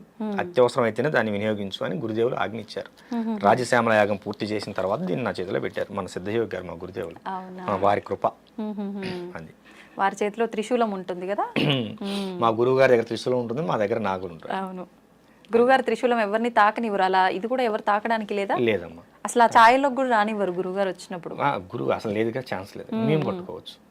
మా శిష్యులు మా గురువు గారి దగ్గర ఆ త్రిశూలాన్ని నేను ఒక్కనే పట్టుకోగలను, అందరికి కూడా ఎవరు. మళ్ళీ అంటే అంత శక్తివంతమైనది కాబట్టి సామాన్యులు తాకడానికి వీలు లేదనా, లేదంటే తాకే అర్హత వాళ్ళకి లేదనా? తాకే అర్హత లేదమ్మా, అర్హత అందరికి ఉంటుంది, అది కాదు. దానికి ఒక శక్తి ఉంటుంది. గురువులు నిత్యం అనుష్ఠానం పరిచి దాన్ని అభిషేకిస్తూ ఉంటారు గురుదేవులు. కనుక దానికి కొంత శక్తి ఉంటుంది. దాన్ని నువ్వు తట్టుకోగలిగావు అనుకో పర్లేదు, తట్టుకోలేకపోతే కనుక దాన్ని ఎవరిని ముట్టుకొని, అది అర్హత ప్రతి ఒక్కరికి ఉంది. ఇగో హిందూ ధర్మంలో వచ్చినటువంటి ఇబ్బంది ఇదే, వాడు అంటరాని వాడు, ఈ లోపల రాకూడదు, ఇలాంటివి చేయటం వల్లనే మనకు మత మార్పులు అవుతున్నాయి. మన మత మార్పిడికి మనమే కారణం, ఇంకెవరో కాదు. కనుక అర్హత లేదనే పదం ఇక్కడ వాడొద్దు. గురువు అలా ఎప్పుడు కూడా చూడడు గురుదేవులు. కాకపోతే యోగ్యతను పరిగణలో తీసుకుంటారు. నువ్వు అంతకుముందు ఎలా ఉన్నావు, ఇంటి దగ్గర మాంసాహారం పూజించి వచ్చావు, దారిలో నీకు ఏమైనా తగిలారేమో, నువ్వు స్నానం చేసావో లేదో, మరి శుచి శుభ్రం అనేది మన సనాతన ధర్మంలో చాలా ముఖ్యమైన విషయం. కనుక అందులో గురువులు ఏం చేస్తారంటే ఒక ఆయుధాన్ని, దాన్ని అస్త్రమే అనుకో, ఆయుధమే అనుకో, ఆభరణం అనుకో, దాన్ని గురు పరంపరలో శిష్యుడికి ఇవ్వడానికి ఇష్టపడతారు. కనుక దాన్ని ఎవరిని ముట్టనివ్వరు. దాన్ని ఎవరన్నా శిష్యుడు ముట్టాడు అంటే వాడికి అనుగ్రహిస్తారు భవిష్యత్తులో అని అర్థం. మరి నేనైతే ముట్టాను, మరి నాకు అనుగ్రహం ఉందో చూడాలి. ఓకే. అయితే ఇప్పుడు మన సనాతన ధర్మం, మన హిందూ ధర్మం అనగానే మనకు గుర్తొచ్చేది భగవంతుడు, పూజలు, ఇవన్నీ కూడా. ముఖ్యంగా మీరు ఇందాక చెప్పినట్టు హనుమాన్ చాలీసా చదువుకోమన్నప్పుడు బ్రహ్మ ముహూర్తంలో చదివితే ఎక్కువ ఫలితం అన్నారు. ముఖ్యంగా ఈ బ్రహ్మ ముహూర్తానికి చాలా విశేషం ఉంది అని చెప్పి, ఆ సమయంలో కనుక మనం ఏం చేసినా చేయకపోయినా భగవంతుడికి సంబంధించి కనీసం నిద్ర లేచి మనం నిత్యం చేసుకునే విధానాలైనా ఆచరించాలని చెప్పి అంటూ ఉంటారు. ఎందుకని ఆ ముహూర్తంలో అంత గొప్ప ఏముంది అసలు? బ్రహ్మ ముహూర్తం, ప్రాతకాలం, ప్రదోషకాలం, సంధ్యాకాలం. బ్రహ్మ ముహూర్తం 4 గంటల నుంచి 6 గంటలకి. ప్రాతకాలం అంటే ఉదయ గడియలు, సూర్యుడు ఉదయించిన దగ్గర నుంచి. సంధ్యాకాలం అంటే సాయంత్రం 4 తరాల నుంచి 6 గంటల వరకు వచ్చేది. ప్రదోషకాలం, అదే దాన్ని ప్రదోషకాలం అంటారు. సూర్యుడు ఉదయించక ముందు, ఉదయించిన తర్వాత, సూర్యుడు అస్తమించక ముందు అంటే అస్తమించే ముందు, అస్తమించిన తర్వాత, ఇవి శక్తివంతమైన సమయాలు. ఇది మన ఋషులు చెప్పారు. ఇవి చాలా శక్తివంతమైన సమయాలు. ప్రదోషకాలంలో సాయంత్రం పూట గోవులు నడుస్తూ ఉంటే ఆ గోధూలి మీద కనుక పడితే మనం స్నానం చేసిన పని లేదు, దాన్ని గోధూలి స్నానం అంటారు, గిట్ల నుంచి స్నానాన్ని. అది ఆ సమయంలో మనకి ప్రకృతి నుంచి శక్తి అనేది గట్టిగా ఉత్పన్నం అవుతూ ఉంటుంది. ఏమా, దీన్ని మనం సద్వినియోగపరుచుకోవాలి, మన ఆహారాన్ని ఉత్తేజపరుచుకోవాలి. ఆ సమయంలో ప్రకృతి చాలా ప్రశాంతంగా ఉంటుంది. నువ్వు చెప్పే ప్రతిదీ కూడా ప్రకృతి వింటుంది. నీ భావాలను మొత్తం ప్రకృతి అర్థం చేసుకుంటుంది. ప్రకృతి నీకేమి ఇవ్వాలో అది ఇస్తుంది. 4 గంటల తర్వాత మనిషి నిద్రపోకూడదని చెప్పిందమ్మా మన సప్త ఋషుల దగ్గర నుంచి మనకి ఋషి పంచమి. ఎందుకు చెప్పింది? దాన్ని బ్రహ్మముహూర్తం అంటారు. ఎందుకు బ్రహ్మముహూర్తం అంటారు అంటే ఆ సమయంలో నువ్వు ఏది చేసినా నువ్వు బ్రహ్మగా ఉంటావు గనక, నువ్వే బ్రహ్మవి అంటే సామాన్యుడు అర్థం కావడానికి చెప్తున్నాను. ఇట్లా నువ్వే బ్రహ్మవి అంటే బ్రాహ్మణులు మాత్రమే లేచి 4 గంటలు లేచి గుళ్ళు అర్చన చేయాలి, అది తప్పు. అందరూ చేయాలి. కాకపోతే ఆ ఆచారాన్ని బ్రాహ్మణులు మాత్రమే పాటిస్తున్నారు. మన ధర్మాన్ని వాళ్ళు మాత్రం నిలబెట్టడానికి ప్రయత్నం చేస్తున్నారు. మీరు ఒక విషయం గమనించండి, బ్రాహ్మణ వ్యవస్థ కనుక లొంగిపోతే ఎప్పుడో మన భారతదేశం క్రైస్తవ్యం అయ్యేది. అవునా? ఎలాంటి పరిస్థితుల్లో కూడా వ్యవస్థ వాళ్ళు లొంగలేదు. గుళ్ళకు తాళాలు వేసినా కూడా ఇంట్లో కూర్చొని అర్చనలు చేస్తున్నా కానీ ఇప్పుడు రుద్రాభిషేకము, అమ్మవారికి లలితానో, శ్రీఖడ్గమాలో, హీంకారస గరితానో, సుఖాం అనుకుంటే ఇంట్లో చదువుకున్నారు తప్ప ఇంకో దానికి లొంగలేదు. కనుక నువ్వు కూడా బ్రహ్మవేం చెబుతుంది. అనుష్ఠానం బ్రహ్మముహూర్తంలో నువ్వు చేసే అనుష్ఠానం వల్ల నువ్వు కూడా బ్రహ్మవేం చెబుతుంది. ఎందుకని చెబుతుందంటే ఆ సమయంలో నువ్వు ఏది చేసినా ప్రకృతి ఉంటుంది. ప్రకృతి నీ మాట వినాలంటే నువ్వు ఆ సమయాన్ని లేచి పని చేసుకోవాలి అంతే. దానికి ఇంక వేరేది వద్దు. ఇక లోతుకి వెళ్తే మనం వేదాలు ఉపనిషత్తుల్లోకి వెళ్ళాలి. సామాన్యుడికి అర్థమయ్యే విధంలో చెబుదామని నేను ఇంతటితో ముగించాను. తల్లి, అయితే ఇప్పుడు దీపారాధన, ధ్యానము, ఎన్నో రకాల మార్గాలు ఉన్నాయి భగవంతుణ్ణి చేరుకోవడానికి, మోక్షం పొందడానికే మనం ఈ జన్మ తీసుకున్నాము. మనకున్న కర్మల్ని తొలగించుకొని ఒక మంచి ఉత్తమమైన జన్మ తీసుకొని తర్వాత భగవంతుడిలో ఐక్యం అయిపోవడము, ఇదంతా మాట్లాడుతూ ఉంటారు. అయితే నిజంగా నవవిధ భక్తి మార్గాలు అని చెప్పి అంటుంటారు. ఏ మార్గం ఎంచుకున్నా పర్వాలేదు, నువ్వు భగవంతుని చేరుతావని అంటుంటారు. కొంతమంది అతిగా ప్రదర్శిస్తుంటారు దేవుడి విషయంలో భక్తి, అది ఏ మార్గం ఎంచుకున్నా. కొంతమంది అసలు ఏమీ చూపించరు, నాకు మనసులో భగవంతుడు ఉన్నాడు చాలు అని అనుకుంటారు. కొంతమంది మాట్లాడుతున్నాను చాలు అనుకుంటారు. అసలు ఏంటి, ఏ రకంగా ఉంటే నిజంగా మనం ఈ మోక్షాన్ని పొందుతాము? నిజంగా మోక్షం పొందడం కోసమే మనం ఈ జన్మ తీసుకున్నామా? అసలు మనిషి జన్మకు అర్థం ఏంటి? మోక్షాన్ని పొందాలి అనే విధానం ఈ భూప్రపంచం మీద ఉన్న చాలామంది మానవులు అనుకోరు. ఎందుకంటే మోక్షం అనే పదం కూడా చాలామంది వాళ్ళ జీవితకాలంలో పలకరు. మొదటి విషయం. రెండు, నువ్వు భక్తి మార్గంలో ఏ మార్గంలో ప్రయాణించినా నీకు మోక్షం వస్తుంది. రెండు. మూడు, అతి అనేది ఎక్కడ తినే ఆహారం దగ్గర నుంచి నువ్వు చేసే భక్తి వరకు అతి అనేది ఎక్కడా కూడా మంచిది కాదు. ఓకేనా? నవవిధ మార్గాల్లో ఏ మార్గంలో అయినా సరే నువ్వు పూజ చేసుకోవచ్చు. ఏ మార్గం లేదు, నువ్వు అడవిలో కూర్చున్నావు, ధ్యానం చేసుకో, నామస్మరణ చేయి. ఈ కలియుగంలో అన్నిటికంటే ముఖ్యమైనది ధూపం, దీపం, నైవేద్యం, నామం. అమ్మా, ఒక ప్రమిదిలో దీపం వెలిగించు, ఒక బెల్లం ముక్క పెట్టు, నమస్కారం పెట్టుకో. నువ్వు శివయ్యకి దీపం పెడుతున్నావు అనుకో, శివ శివ శివ శివ అనుకుంటూ ఉండు. నారాయణకి పెడితే రామ రామ రామ అనుకుంటూ ఉండు. అమ్మకు పెడితే అమ్మకు ఓ బోల్డ్ అని పేర్లు. నువ్వు ఏ పేరుతో పూజిస్తే ఆ పేరు. దుర్గమ్మ పెట్టావనుకో, దుర్గమ్మ దుర్గమ్మ అనుకో. శ్రీదుర్గ శ్రీదుర్గ అనుకో. అయితే శ్రీమాత్రేమో శ్రీమాత్రేమో అనుకో. లలితాకైతే ఓ సహస్రనామాలు. ఏమమ్మా పెట్టుకో. నువ్వు ఏ విధంగా చేసినా నీ ఆత్మశుద్ధి ప్రధానం. ఎదటి వాడిని మోసం చేయాలి, ఎదటి వాళ్ళని ఇబ్బంది గురి చేయాలి, ఎదటి వాడిని హింస పెట్టాలనే భావన మనసులో పెట్టుకొని బయటికి శివయ్య అంటేనే, నారాయణ అంటేనే, అసలు ఏమనకపోతేనే.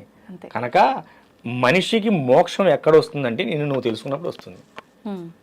నువ్వు ఎదటవాడు, నువ్వు నేను సమానమైన విషయం భావన వచ్చినప్పుడు మోక్షం వచ్చినట్టే. అంత జ్ఞానం రావాలంటే సాధ్యమేనా ఈ సామాన్యులకి? నేను చాలా మందిని చూశాను. ఫ్యాన్ షర్ట్లు వేసుకొని అవధూతలుగా బ్రతుకుతున్న వాళ్ళని నేను చాలా మందిని చూశాను. చీమకు కూడా అపాయం చేయని వాళ్ళని చాలా మందిని చూశాను. వాళ్ళు కలియుగంలో వాళ్ళు ఉన్నటువంటి పరిస్థితుల్లో వాళ్ళు ఉద్యోగరీత్యాలు, వ్యాపారీత్యాలు చేస్తూనే ఉంటారు. మనసులో నిత్యం నామస్మరణ చేస్తూనే ఉంటారు. అలాంటి వారిని నేను చాలా మందిని చూశాను. ఉంటారు, లేరు అనుకోకు. కాకపోతే వాళ్ళు అసలు భక్తిని ఎక్కడ ప్రదర్శించరు. కనుక ఉన్నారమ్మా, అలాంటి గొప్ప వాళ్ళు ఉన్నారు కాబట్టి మన ధర్మం ఇంకా బ్రతుకుంది. ఇప్పుడు హిందూ శంకర సభ ఉంది కదమ్మా, అలాంటి వాళ్ళు బోల్డ్ మంది వస్తారు. వాళ్ళు ఎవరిని ఆహ్వానించాల్సిన పని లేదు, తెలిసింది కదా. ఏ బస్సు ఎక్కువ, ఆటో ఎక్కువ వచ్చేస్తారు. కనుక మన ధర్మానికి వాళ్ళే నిజమైన కాపలాదారులు. వాళ్ళు నిజమైన కాపలాదారులు తల్లి. అది ఇప్పుడు ఆడవారి విషయానికి వస్తే చాలా రకాల అన్యాయాలు, దుర్మార్గాలు, ఇంట్లో వాళ్ళే ఆడవాళ్ళని గౌరవించని కొన్ని కుటుంబాలను కూడా చూస్తున్నాం. నిజంగా తీసుకుంటే మన పురాణాల్లో కూడా వారి వెంట యుద్ధానికి ఆడవారిని తీసుకెళ్లిన సందర్భాలు ఉన్నాయి, వాళ్ళ సలహాలు తీసుకున్న సందర్భాలు ఉన్నాయి అని అంటే అవి ఒకసారి మనం వింటే గనక ఎంత ప్రాధాన్యత ఉంది స్త్రీకి అనేది అర్థమవుతుంది. మరి ఈ ప్రస్తుత సమాజంలో ఎందుకు ఆ విలువ దక్కటం లేదంటారు? త్రేతాయుగం పరశురాముడు రేణుకమ్మను నరికినందుకేగా యుగం అంతమైంది. కృతయుగం, త్రేతాయుగం సీతమ్మను ఎత్తుకెళ్ళినందుకేగా రావణాసురుడు అర్థమైపోయింది, యుగం అయిపోయింది. ద్వాపర యుగం ద్రౌపది దేవిని నిండు సభలో జుట్టు పట్టుకుని ఈడ్చినందుకేగా కురువంశం మొత్తం నాశనం అయిపోయింది. అవునా? స్త్రీ జోలికి వెళ్ళినప్పుడు ఎవడు వంశమైనా నాశనం అవ్వాల్సింది. స్త్రీని హింస పెట్టిన తర్వాత, స్త్రీని అఘోరపరిచిన తర్వాత, స్త్రీ యొక్క ధనమాన ప్రాణానికి అపాయం కనుక జరిగితే ఖచ్చితంగా దానికి మూలం ఎవడైనా సరే వంశం ఆగమైపోతుందమ్మా. ఇంతకంటే దీని గురించి చెప్పుకోవాల్సిన అవసరం లేదు. నీకు 3 ఎగ్జాంపుల్ చెప్పాను. ఓకేనా? మండోదరి మహాప్రతివత అయినా ఆమె ప్రాతిపత్యం రావణాసురుడిని కాపాడలేదు. అవునా? గాంధారి మహాప్రతివత భర్తను పెళ్లి చేసుకునే ముందే కళ్ళకు గంతలు కట్టుకుంది. పెళ్లి చేసుకునే ఎవరైనా కళ్ళకు గంతలు కట్టుకోవచ్చు, తప్పు. పలానా వ్యక్తిని నువ్వు వివాహం ఆడాలి తల్లి అన్నప్పుడే నా భర్త గుడ్డివాడు కనుక నేను కూడా గుడ్డిదానికి ఎలా ఉండాలి ఇప్పటి నుంచే నేర్చుకోవాలని చెప్పి ఆమె కళ్ళకు గంతలు కట్టుకుంది. మహాప్రతివత. పుత్ర ప్రేమ. కొడుకులు తప్పు చేస్తుంటే ఏం చేయలేకపోయింది. అమ్మా నిండు సభలో ద్రౌపది ఏకవస్త్రంతో రజస్వలైనటువంటి స్త్రీని ఏకవస్త్రంతో ఈడ్చినప్పుడు వికర్ణుడు మాత్రమే అడ్డు చెప్పాడు. వికర్ణుడు మాత్రమే అడ్డు చెప్పాడు. లేచి ధర్మరాజు ఓడిపోయిన తర్వాత పందెం కట్టాడు, ఇది నగ్గదు, ఈ కురు సభలో ఇంతమంది గొప్ప గొప్ప ఉన్నారు, భీష్ముని తాత అది నువ్వు అన్యాయం చేస్తున్నావు, ఇది కరెక్ట్ కాదు అన్నప్పుడు కర్ణుడు దుర్యోధనుడు గద్దిస్తారు వికర్ణుడిని, నీకేం తెలుస్తుంది వర్మి అని. చివరికి వికర్ణుని చంపాల్సి వచ్చినప్పుడు భీముడు బాధపడతాడు. వికర్ణ నువ్వు మా వంశంలో నువ్వు మా తోడలుగా మాకు తోడుగా పుట్టవలసిందిరా. కురువంశంలో అంత కురుసభలో అంతమంది కౌరవ సభలో ద్రౌపదిని అవమానిస్తుంటే నువ్వు ఒక్కడవే నిలబడి మాట్లాడావు, కానీ యుద్ధ నీతి నేను చంపక తప్పలేదురా అంటే నా ధర్మం నేను మాట్లాడాను అన్నయ్య ఆ రోజున, నీ ధర్మం నువ్వు కానీ అని చెప్పి అంటాడు. తప్పదు, నా ధర్మం నేను మాట్లాడు, కానీ నా మాట విలువలేదుగా, ద్రౌపదిని ఎవరు ఆపలేదుగా, నా మాట లెక్కలేదు కదా. ఈ యుద్ధం వచ్చింది, నేను నీకు శత్రుపక్షంలో ఉన్నాను కదా, కానీ యుద్ధం చేద్దాం, సావో గెలుపో ఓటమో మరణమో జీవమో కానీ అంటాడు, చచ్చిపోతాడు. భీముడి చేతులు చనిపోతాడు. వాడిని చంపిన తర్వాత కూడా భీముడు కళ్ళం నిలబెడతాడు, వికర్ణ ఎంత పని అయిందిరా అని. ఏమ్మా శత్రువును సైతం కంటతడి పెట్టేలాగా చేసిందా లేదా వాడి నీతి చేసింది. ఏమ్మా ధర్మం ఎప్పుడు కూడా ఒంటరిగా ఉన్న విజయం సాధిస్తుంది, దానికి నీతి ఎప్పుడు తోడై ఉంటుంది. ఓకేనా. ఇప్పుడు ఇంతమందిని కాపాడిన కృష్ణుడు అభిమన్యుని ఎందుకు కాపాడలేదు? అహంకారం పొడిచినప్పుడు వాడు అహంకార పూర్తయినప్పుడు ఎవడైనా పతనం అవ్వాల్సిందే. రథసారథి అర్జునుడు రథసారథి.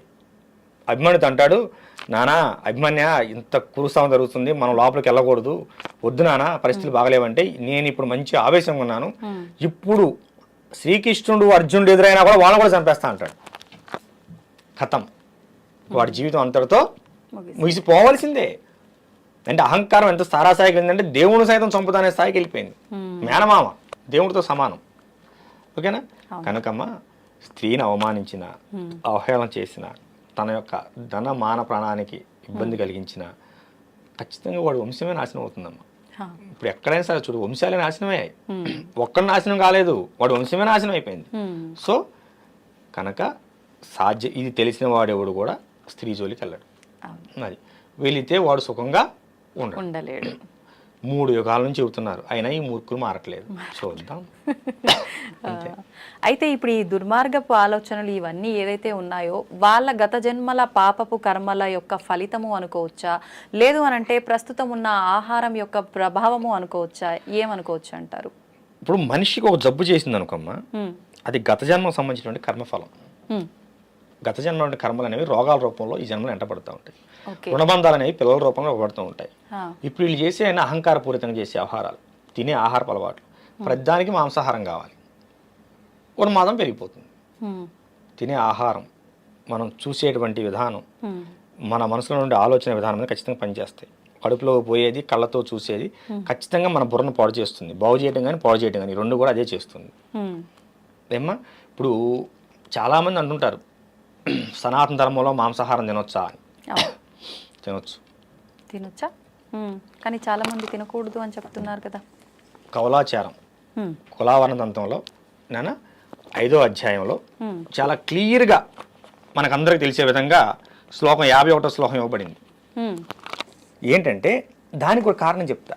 ఒక పశువుని ఏదైనా సరే నువ్వు వధించాలనుకున్నప్పుడు, వధించాల్సిన అవసరం ఏర్పడినప్పుడు, అది నీ ఆహారంగా కావచ్చు, భగవత్ ప్రతి మరో దానికి కావచ్చినప్పుడు శివుడికి అంటే నువ్వు ఇష్టదైవానికి నివేదన చేస్తూ, ఈ పశుజన్మ నుంచి నీకు ముక్తిని కలిగిస్తున్నాను, నీ యొక్క ఆత్మ ప్రశాంతంగా ఉండుగాక అంటే మంత్రం చెబితే అందరికి అర్థం కాదు కదమ్మా, ఆ విధానం చెప్తున్నాను, ఉండుగాక అని చెప్పి మనం తలుచుకొని దాన్ని బలి పశువుగా పూజ చేసి బలి చేయాలి.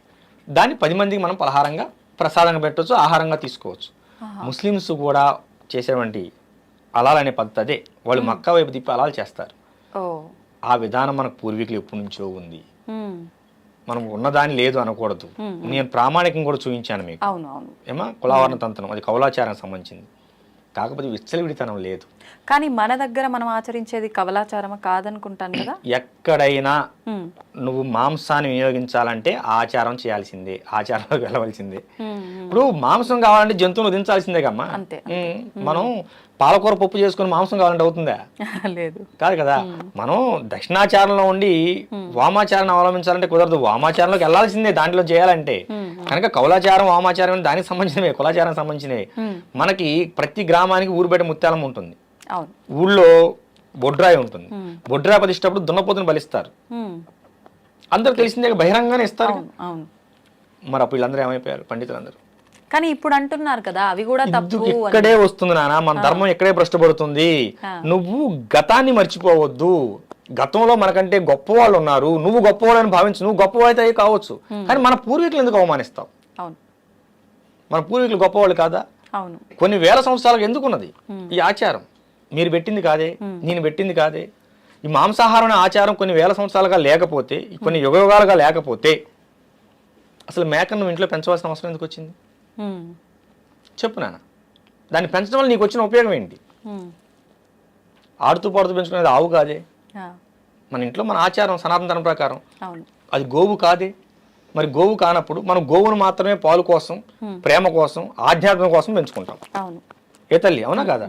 ఎందుకంటే మనం ఉదయం లేవగానే గోవుని చుట్టాన్ని ఆనందపడతాం, సర్వదేవతను చూసినట్టు సంతోషపడతాం, గోవుని తాగి పులకరిస్తాం. నువ్వు మేకను తాగి పులకరించవే, గొర్రెని తాగి పులకరించలేవే. మరి నీ ఇంట్లో కోడి ఎందుకు? అడవిలో కోడి తిరుగుతున్నాయి కదా, నువ్వు ఇంట్లో కోడి ఎందుకు పెంచుతున్నావు? నువ్వు పెంచలా, నీ పూర్వీకులు పెంచారు. ఏనా? వాస్తవాలు మాట్లాడుకుందాం. వాస్తవాలు ఎప్పుడు కఠినంగా ఉంటాయి. జ్వరం తగ్గించే టాబ్లెట్ ఎప్పుడు చేదుగా ఉంటుంది. నువ్వు తినటాన్ని నువ్వు ఆధ్యాత్మికంగా నేర్పు. ఆహారాన్ని గురించి చెప్పు మాకు, ఆధ్యాత్మికంగా మాత్రమే చెప్పు. ఒక ఆధ్యాత్మికంలోకి వచ్చినప్పుడు వాడు ఎలా ఉండాలని వాడే మారుకుంటూ వస్తాడు. ఒక స్థాయికి వెళ్ళిన తర్వాత మాంసాహారం తినకూడదు అనే విషయం వాడికి తెలిసినప్పుడు వాడే మానుతాడు. నువ్వు ఆహార అలవాట్ల గురించి చెప్పకు. ఎప్పుడైతే నువ్వు వాడి వ్యక్తిగత జీవితంలో జొరపడతావో వాడి ఆహార అలవాట్లకు సరితూగేటువంటి వేరే మతాన్ని ఎత్తుకుంటాడు. అవునా కదా తల్లి? ఇప్పుడు మన పూర్వం, ఇప్పుడు గ్రామానికి ఊరు బయట, మా జుజ్జూరు గ్రామంలో ఊరు బయట ముత్యాలం తల్లి ఉన్నది. ఆమెను 1819వ సంవత్సరంలో పునఃప్రతిష్ఠ చేసినట్టు ఉన్నది. అంటే ఇప్పుడు 200 సంవత్సరాలు దాటిపోయింది. పునఃప్రతిష్ఠ చేసినట్టు, అంతకుముందు ప్రతిష్ఠ చేసి ఎన్నాళ్ళు అవుతుంది మనకు తెలియదు కదా. పునఃప్రతిష్ఠ చేసినట్టు ఉన్నది. మరి ఆమె దగ్గర ఎప్పటి నుంచో సాధులు జరుగుతున్నాయి, కొన్ని వందల వేల సంవత్సరాల నుంచి. అప్పుడు నువ్వు పుట్టావా, నేను పుట్టానా, ఇది చెప్పిన వాళ్ళు పుట్టారా? కానీ అప్పుడు వేదం పుట్టే ఉందిగా, ఉపనిషత్తులు ఉన్నాయిగా, ఏమ్మా అన్నీ ఉన్నాయి కదా, మన పురాణాలు ఉన్నాయిగా. మరి అప్పుడు వాళ్ళకి తెలీదా? కనుక ఎదుట వాళ్ళ ఆహారం మీద నువ్వు ప్రవచనాలు ఇవ్వకు. గరికపాటి వారు, చాగంటి కోటేశ్వర గారు లాంటి మహానుభావులే ప్రవచనకర్తలు, వాళ్లే ఒప్పుకున్నారు. మాంసాహారం నిషిద్ధం కాదు నాన్న, విచ్చలవిడిగా తీసుకోకు. మాంసాహారం తీసుకున్న రోజు దేవాలయానికి వెళ్ళకూడదా నిజంగానే అలా? మరి ఒక జీవిని చంపి నువ్వు తిన్న తర్వాత నీ శరీరం మైలైనట్టేగా. మరి అమ్మవారికే నివేదన చేస్తుంటారు కదా. నువ్వు నివేదన చేసుకుని బయటకు వచ్చావుగా. నివేదన చేసే ముందు అక్కడ నువ్వు మాంసాహారం తీసుకుని వెళ్ళలేదు కదా. ముందు అక్కడికి వెళ్ళి ఈ బలి పశువుని పూజ చేసి బలి ఇచ్చిన తర్వాత అక్కడ నువ్వు బయటకు వచ్చేస్తావుగా. ఏమ్మా అయిపోయింది అంతటితో. కానీ ఇప్పుడు ఏమైందంటే తినే తిండిలో మాంసం, తాగే దాంట్లో మాంసం, ఈ ఫ్రైడ్ రైస్లని, నూడిల్స్లని, సర్వం కోడిగుడ్లని, అవన్నీ అంతా మాంసాహారం నిషేధం కాదు. కానమ్మా మన శాస్త్రం ప్రకారం విచ్చలవిడితనం లేదు. కావాలంటే మీ పూర్వీకులు ఎవరైనా పెద్దవాళ్ళు ఉంటాడు, ఇంటికి కొత్తలుడు వస్తే ఏదన్నా ఒక కోడి లాంటి దాన్ని దేని చేసి పెట్టేవాళ్ళు, ఏదైనా పండగ వస్తే చేసి పెట్టేవాళ్ళు. అంతేగాని ఇట్లా వారం అసలు ఆదివారం తినడం అసలు లేదు మనకి. ఆదివారం కల్చర్ అనేది బ్రిటిష్ వాళ్ళు వచ్చిన తర్వాత వచ్చింది మన కల్చర్. ఆదివారం కల్చర్ అసలు మనకు లేదు. మన ఇంటికి ఏదైనా పండగ అయితే లేదా మన ఇంటికి ఎవరైనా బంధువులు వస్తే అప్పుడు మాత్రమే మాంసాహారం ఉండేది. మన దొడ్లో చిక్కుడుకాయ ఉండేది, వంకాయ ఉండేది, బెండకాయ ఉండేది, బీరకాయ ఉండేది, అన్నీ ఉండేవి. వాళ్ళు వచ్చారు గనక ఇంట్లో, అది కూడా ఇంట్లో పెరిగిన దాన్నే పెట్టేవాళ్ళు. ఇంట్లో పెరిగిన కోడినే వాళ్ళకి చేసి పెట్టేవాళ్ళు. ఇప్పుడు అంతా హైటెక్ యుగం, హైటెక్ ఫుడ్లు. మరీ దారుణమైన నాన్న, 10 సంవత్సరాల పాప పెద్ద మనిషి అవుతుంది. దేని వలన? ఈ బాయిలర్ కోళ్ళ వలన, బాయిలర్ చికెన్ వలన. అదే నాటుకోడి పెట్టు కాదుగా. ఈ పిల్లలు కూడా అవే తింటారు, అవే కావాలి, పలావులు, బిర్యానీలు. కనుకమ్మా మాంసాహారం నిషేధం కాదు, అలా అని విచ్చలవిడితనం లేదు. ఖచ్చితంగా ఉగాది ఉన్నది. ఉదయాన్ని పంచాంగం చూసుకొని వచ్చి సాయంత్రం పొలం మొదలు పెట్టుకుని వచ్చి అదే రోజు సాయంత్రం జంతు బలి చేసుకుంటారు. గ్రామ దేవతలు జంతు బలి చేసుకుంటారు. పల్లెటూరులో ఉన్నది ఉగాది రోజు చేస్తారు. మా వంశపారంపర్యం మా కులదేవత అంకమ్మ తల్లి, ఆమెకు ఉగాది రోజు ఖచ్చితంగా బలి ఉంటుంది. మాకు 5-6 తరాల పైనుంచి ఉన్నది. మా అమ్మవారు సొంతంగా, మా నాన్నగారు ఉమ్మడిగా ఉన్న దేవస్థానాన్ని తీసేసి మా కోసం విడిగా దేవస్థానం నిర్మాణం చేశారు. నేను ఒక పీఠాధిపతిని అయిన తర్వాత నేనే ఆపలేకపోయాను ఉగాది బలిని. మా అమ్మగారు మా నాన్నగారు ఆ మాట తీసుకున్నారు. మనకి మా నాన్నగారికి జ్ఞాపకం వచ్చినప్పుడు 5-6 తరాలు, ఇప్పుడు మీరు 7-8 తరాలుగా మనకు అమ్మవారు ఉండదు నాన్న. నువ్వు ఇలా పీఠాధిపతి అయ్యావు అయినంత మాత్రాన నువ్వు మన వంశం పరంగా వస్తున్న ఆచారాన్ని ఆఫ్ చేస్తే ఒప్పుకోను. మిగతా 360 రోజులు నీవి, 65 రోజులు నీవి. ఉగాది మాత్రం అమ్మవారిది. ఆ రోజు అమ్మవారికి వదిలేయాలి నువ్వు.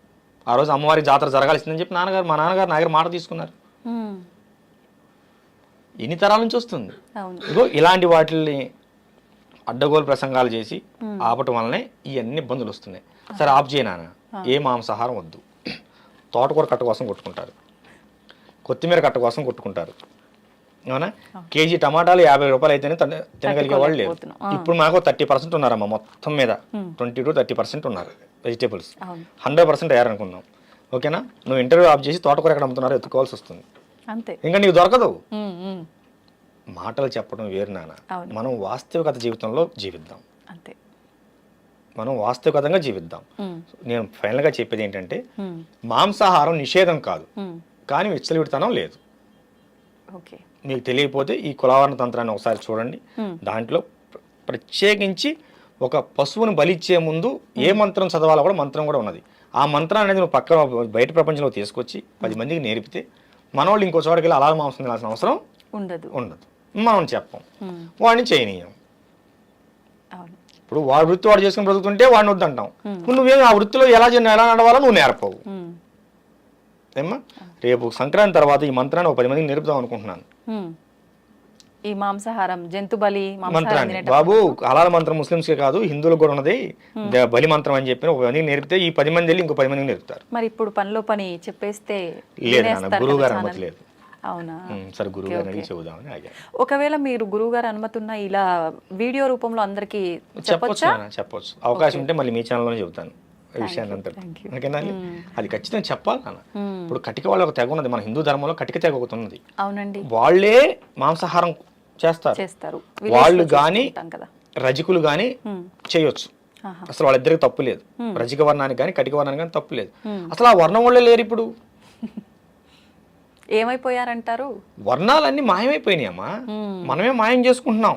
నువ్వు వెళ్ళి ఎక్కడో తెచ్చుకుంటున్నావు, వీడి కొట్లో కొనవు, వీడి ఎండలో ఎగలు తోలుకుంటాడు, వీడికి భార్యాపిల్లలు ఉంటాడు కదా, వీడు వాడి కింద కూలికి వెళ్తున్నాడు. మన ధర్మాన్ని మనం బతికించే ప్రయత్నం చేయాలి. అవును, ఈ తిండి మీద బట్టల మీద పక్కన పెట్టు. మన ధర్మంలో ఎవడన్నా వెనకబడిపోతున్నాడంటే ఒక వర్ణం వాళ్ళు ఎందుకు వెనకబడిపోతున్నారు దాని మీద దృష్టి పెట్టండి. దేవాలయ మాన్యాలు మొత్తం అమ్ముకున్నారు. ఇవాళ వచ్చి సేవ చేయమంటే ఎవడో ఎలా చేస్తాడు? ఇప్పుడు మా నాన్నగారు అమ్ముకున్నారమ్మా, మా దేవాలయం భూమి ఉందనుకుందాం, మాన్యం 4 ఎకరాలు మా నాన్నగారు అమ్ముకున్నారు. నన్ను వచ్చి దేవాలయం సేకరి చేయమని ఎందుకు చేస్తాను? నాకు హక్కు లేనప్పుడు బాధ్యత లేదు కదా. అదే కదా, నేను నా హక్కును కోల్పోయాను. నాకున్న దేవాలయం సంబంధించిన ఆస్తి మీద హక్కు నేను కోల్పోయినప్పుడు నాకు దేవాలయం బాధ్యత ఎందుకు ఉంటుంది? ఇది రాజకీయ కోణంలో జరిగిన కుట్రమా. రేపు హైందవ శంకరంలో అదే చేస్తున్నాం. ఖచ్చితంగా మన దేవాలయ ఆస్తులను మనం తిరిగి వస్తే మళ్ళీ మన దేవాలయాన్ని కలకలాడుతుంది. 1,00,000 ఎకరాలు పైన ఈ 2 తెలుగు రాష్ట్రాల్లో 1,00,000 ఎకరాలు పైన అన్యాక్రాంతం అయిపోయింది మన దేవాలయ భూములు. లెక్క ప్రకారం 1,40,000 చిల్లరమ్మా, 1,40,000 ఎకరాలు అన్యాక్రాంతం అయిపోయింది. అది తల్లి. అయితే ఇప్పుడు భగవంతుడు ఒక్కరే అంటారు కదా. అవును, కానీ శివుడిగా, కృష్ణుడిగా, రాముడిగా రకరకాల రూపాలతో రకరకాల పేర్లతో ఆరాధిస్తూ ఉంటాం, ఎవరికి నచ్చిన రూపంలో వాళ్ళు. ఎందుకు భగవంతుడు ఒక్కడే అయినప్పుడు ఇన్ని రూపాల్లో ఎందుకు ఆరాధించాలంటారు? ఈ ప్రశ్న అడగాల్సినంత అవసరం ఏముంది? నా చిన్న ప్రశ్న. నేను యోగి నరేంద్రానంద స్వామీజీని. మా నాన్నగారికి నేను 5వ సంతానం, చిన్న కొడుకుని. మా అన్నయ్యకి నేను తమ్ముడిని, 3 అక్కలకి తమ్ముడిని. ఇప్పుడు మా అన్నయ్య గారి పిల్లలకి నేను బాబాయిని. ఓకేనా? నా భార్యకి నేను భర్తని, మా అత్తయ్య గారికి నేను అల్లుడిని. నా మీద చెబుతాను, ఇంకోటి వద్దు. నా పిల్లకి నేను తండ్రిని. ఇప్పుడు మా అక్కయ్య గారి పిల్లలకి నేను మేనమావని. నాలో ఎంతమంది కనిపించారు నీకు? ఎన్ని పేర్లు కనిపించాయి? ఒక సామాన్యమైన నాకే ఇన్ని బంధాలు ఇన్ని పేర్లు ఉన్నప్పుడు భగవంతుడికి ఉంటే తప్పేంటి?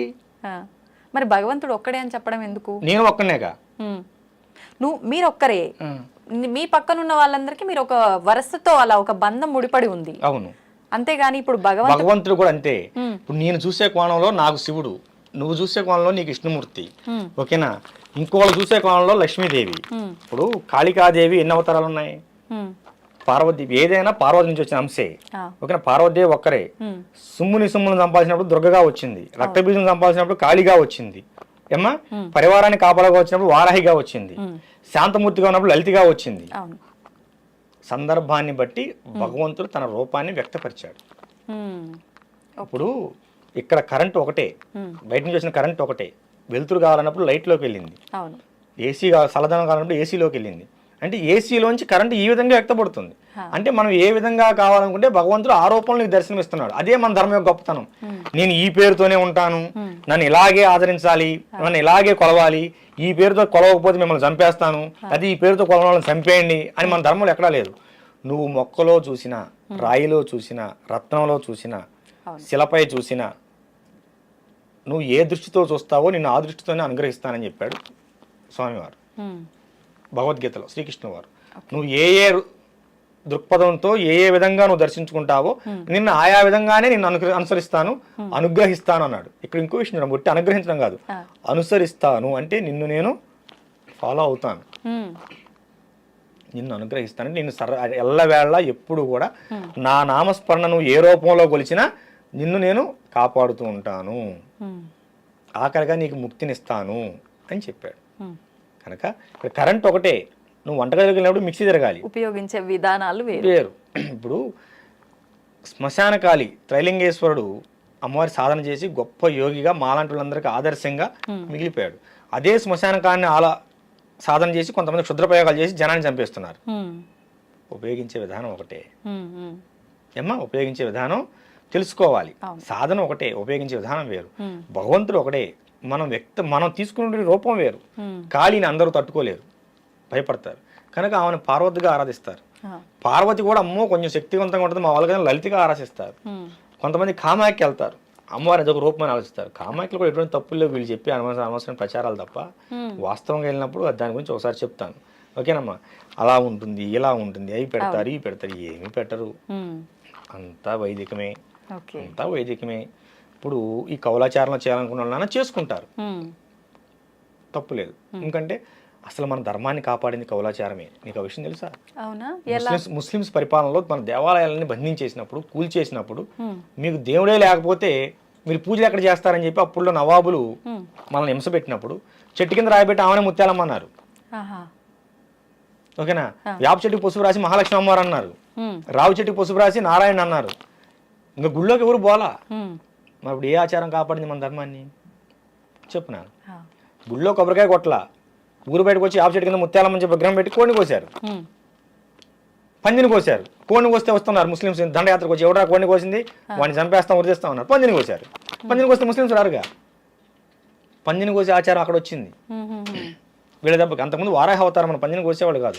ఈ తొగ్లక్ల పరిపాలన వచ్చిన తర్వాత, ముస్లిం పరిపాలన వచ్చిన తర్వాత వాళ్ళు మన దేవాలయాల మీద దాడి చేస్తున్నారు, ఆ మొత్తంలో రాయి పెట్టుకో పందిని పోయిండ్రా అన్నారు. ఇవాళ దేవాలయానికి రారు, ఎదురుగా గ్రామ దేవతను పెట్టుకొని పందిని బలిచ్చేవాళ్ళు. దాన్ని చండా ప్రయోగం అంటారు. ఏమీ తెలియకుండానే మన పూర్వీకులు చండా ప్రయోగం చేసి ముస్లింస్ని ఆఫ్ చేశారు. అమ్మా మరి ఏది కాపాడింది? నువ్వు ఇంట్లో కూర్చొని మాంసం తినొద్దు, బయటని ఎవరు దాడి చేయొద్దు, చేతులు కట్టుకున్న మన నీ ప్రవచనం కాపాడిందా? అప్పుడు మన పూర్వీకులు తెగింపు చేసేసిన బొల్లు కాపాడే మన ధర్మాన్ని. అమ్మా ఇప్పుడు కూడా కాశీ దగ్గర దేవాలయం అందరు కాక కొట్టుకుంటున్నాం, అవునా? అలాంటి రాజమండ్రిలో ఒక దేవాలయం మీద మసీదు కట్టారు, కట్టుకున్నారు, వాళ్ళ ఆధిపత్యం ఉంది, వాళ్ళు కట్టుకున్నారు, దాన్ని మనం ఏమంటానికి ఏం లేదు. ఇవన్నీ పక్కన పెడితే 4 నెలల క్రితం తమిళనాడులో ఒక దేవాలయాన్ని మసీదు కిందకి ఇచ్చారు. ఆ విషయం మీకు ఎంతమంది తెలుసు? దేవాలయం పాడుపడిపోయిందని చెప్పి దాన్ని బాగు చేయించి మన తమిళనాడు ప్రభుత్వం మసీదు కిందకి ఇచ్చేసింది. ఏమ్మా మాటలు చెప్పడం వేరురా తల్లి, ఆచరణలోకి వెళ్ళిన తర్వాత అది వేరుగా ఉంటుంది. ఓకే, ఈ బలి అనే ప్రాసెస్ వచ్చిందే అక్కడ నాన్న. ఈ మధ్య లవ్ జిహాదుల గురించి కొత్తగా ఒక స్లోగన్ వచ్చింది, గమనించిందా? హిందువులందరూ కూడా పంది మాంసం తినండి అని డైరెక్ట్ గా చెప్తున్నారు. మన హిందూ ధర్మరక్షణ సమితి పెద్దలు 2-3 మీటింగ్లో నేను స్వయంగా విన్నాను, మీకు వీడియోలో ఉంటాయి చూసుకోండి. పబ్లిక్ చెప్పినవి అవన్నీ. ఈ లవ్ జిహాద్ని తట్టుకోవాలంటే ఆడపిల్లలకి పంది మాంసం తినడం అలవాటు చేయండి అని చెబుతున్నారు. వీళ్ళు ఇప్పుడు అలవాటు చేసేది ఏంటి? మన పూర్వీకులు ఎప్పుడో చేశారు, దేవాలయాలు కాపాడుకోవడానికి పందులు కోసారు, పందులను బలిచ్చారు. ప్రతి దానికి బలమైన కారణం ఉందమ్మా. మాటలు వేరు, వాస్తవికతలోకి వెళ్దాం, ఓకేనా? కాషాయం బట్టలు పట్టుకున్న ప్రతి ఒక్కడు సాధకుడు కాదు, స్వామీజీ కాదు. సాధన చేయాలి, దాన్ని సాధనాపరమైన లోతుపాతులు తెలుసుకోవాలి.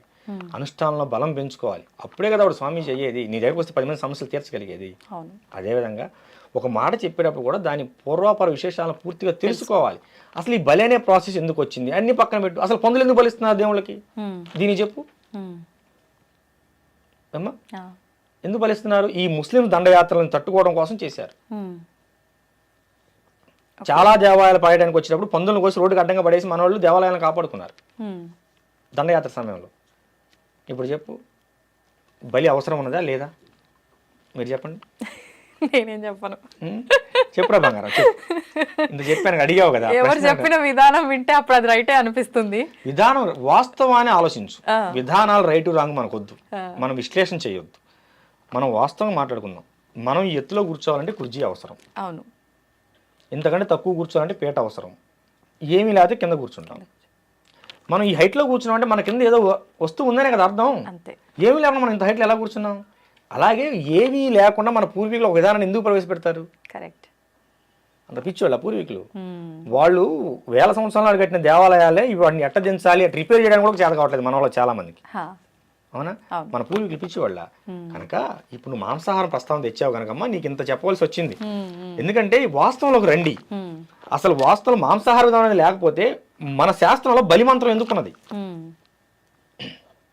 చెప్పు ఏమ్మా. జంతు బలి మంత్రం అని క్లియర్గా ఎందుకున్నది చెప్పు. కనుక కొంతమంది అలా చెప్పుకుంటూ బ్రతికిపోతుంటారు, వదిలేయటమే. మనం ఒక విషయాన్ని మాట్లాడినప్పుడు దాని పూర్వపరాలన్నీ తెలుసుకొనే అంతే మనం దాని నుంచి మాట్లాడాలి, లేకపోతే మాట్లాడకూడదు. అది తప్పు.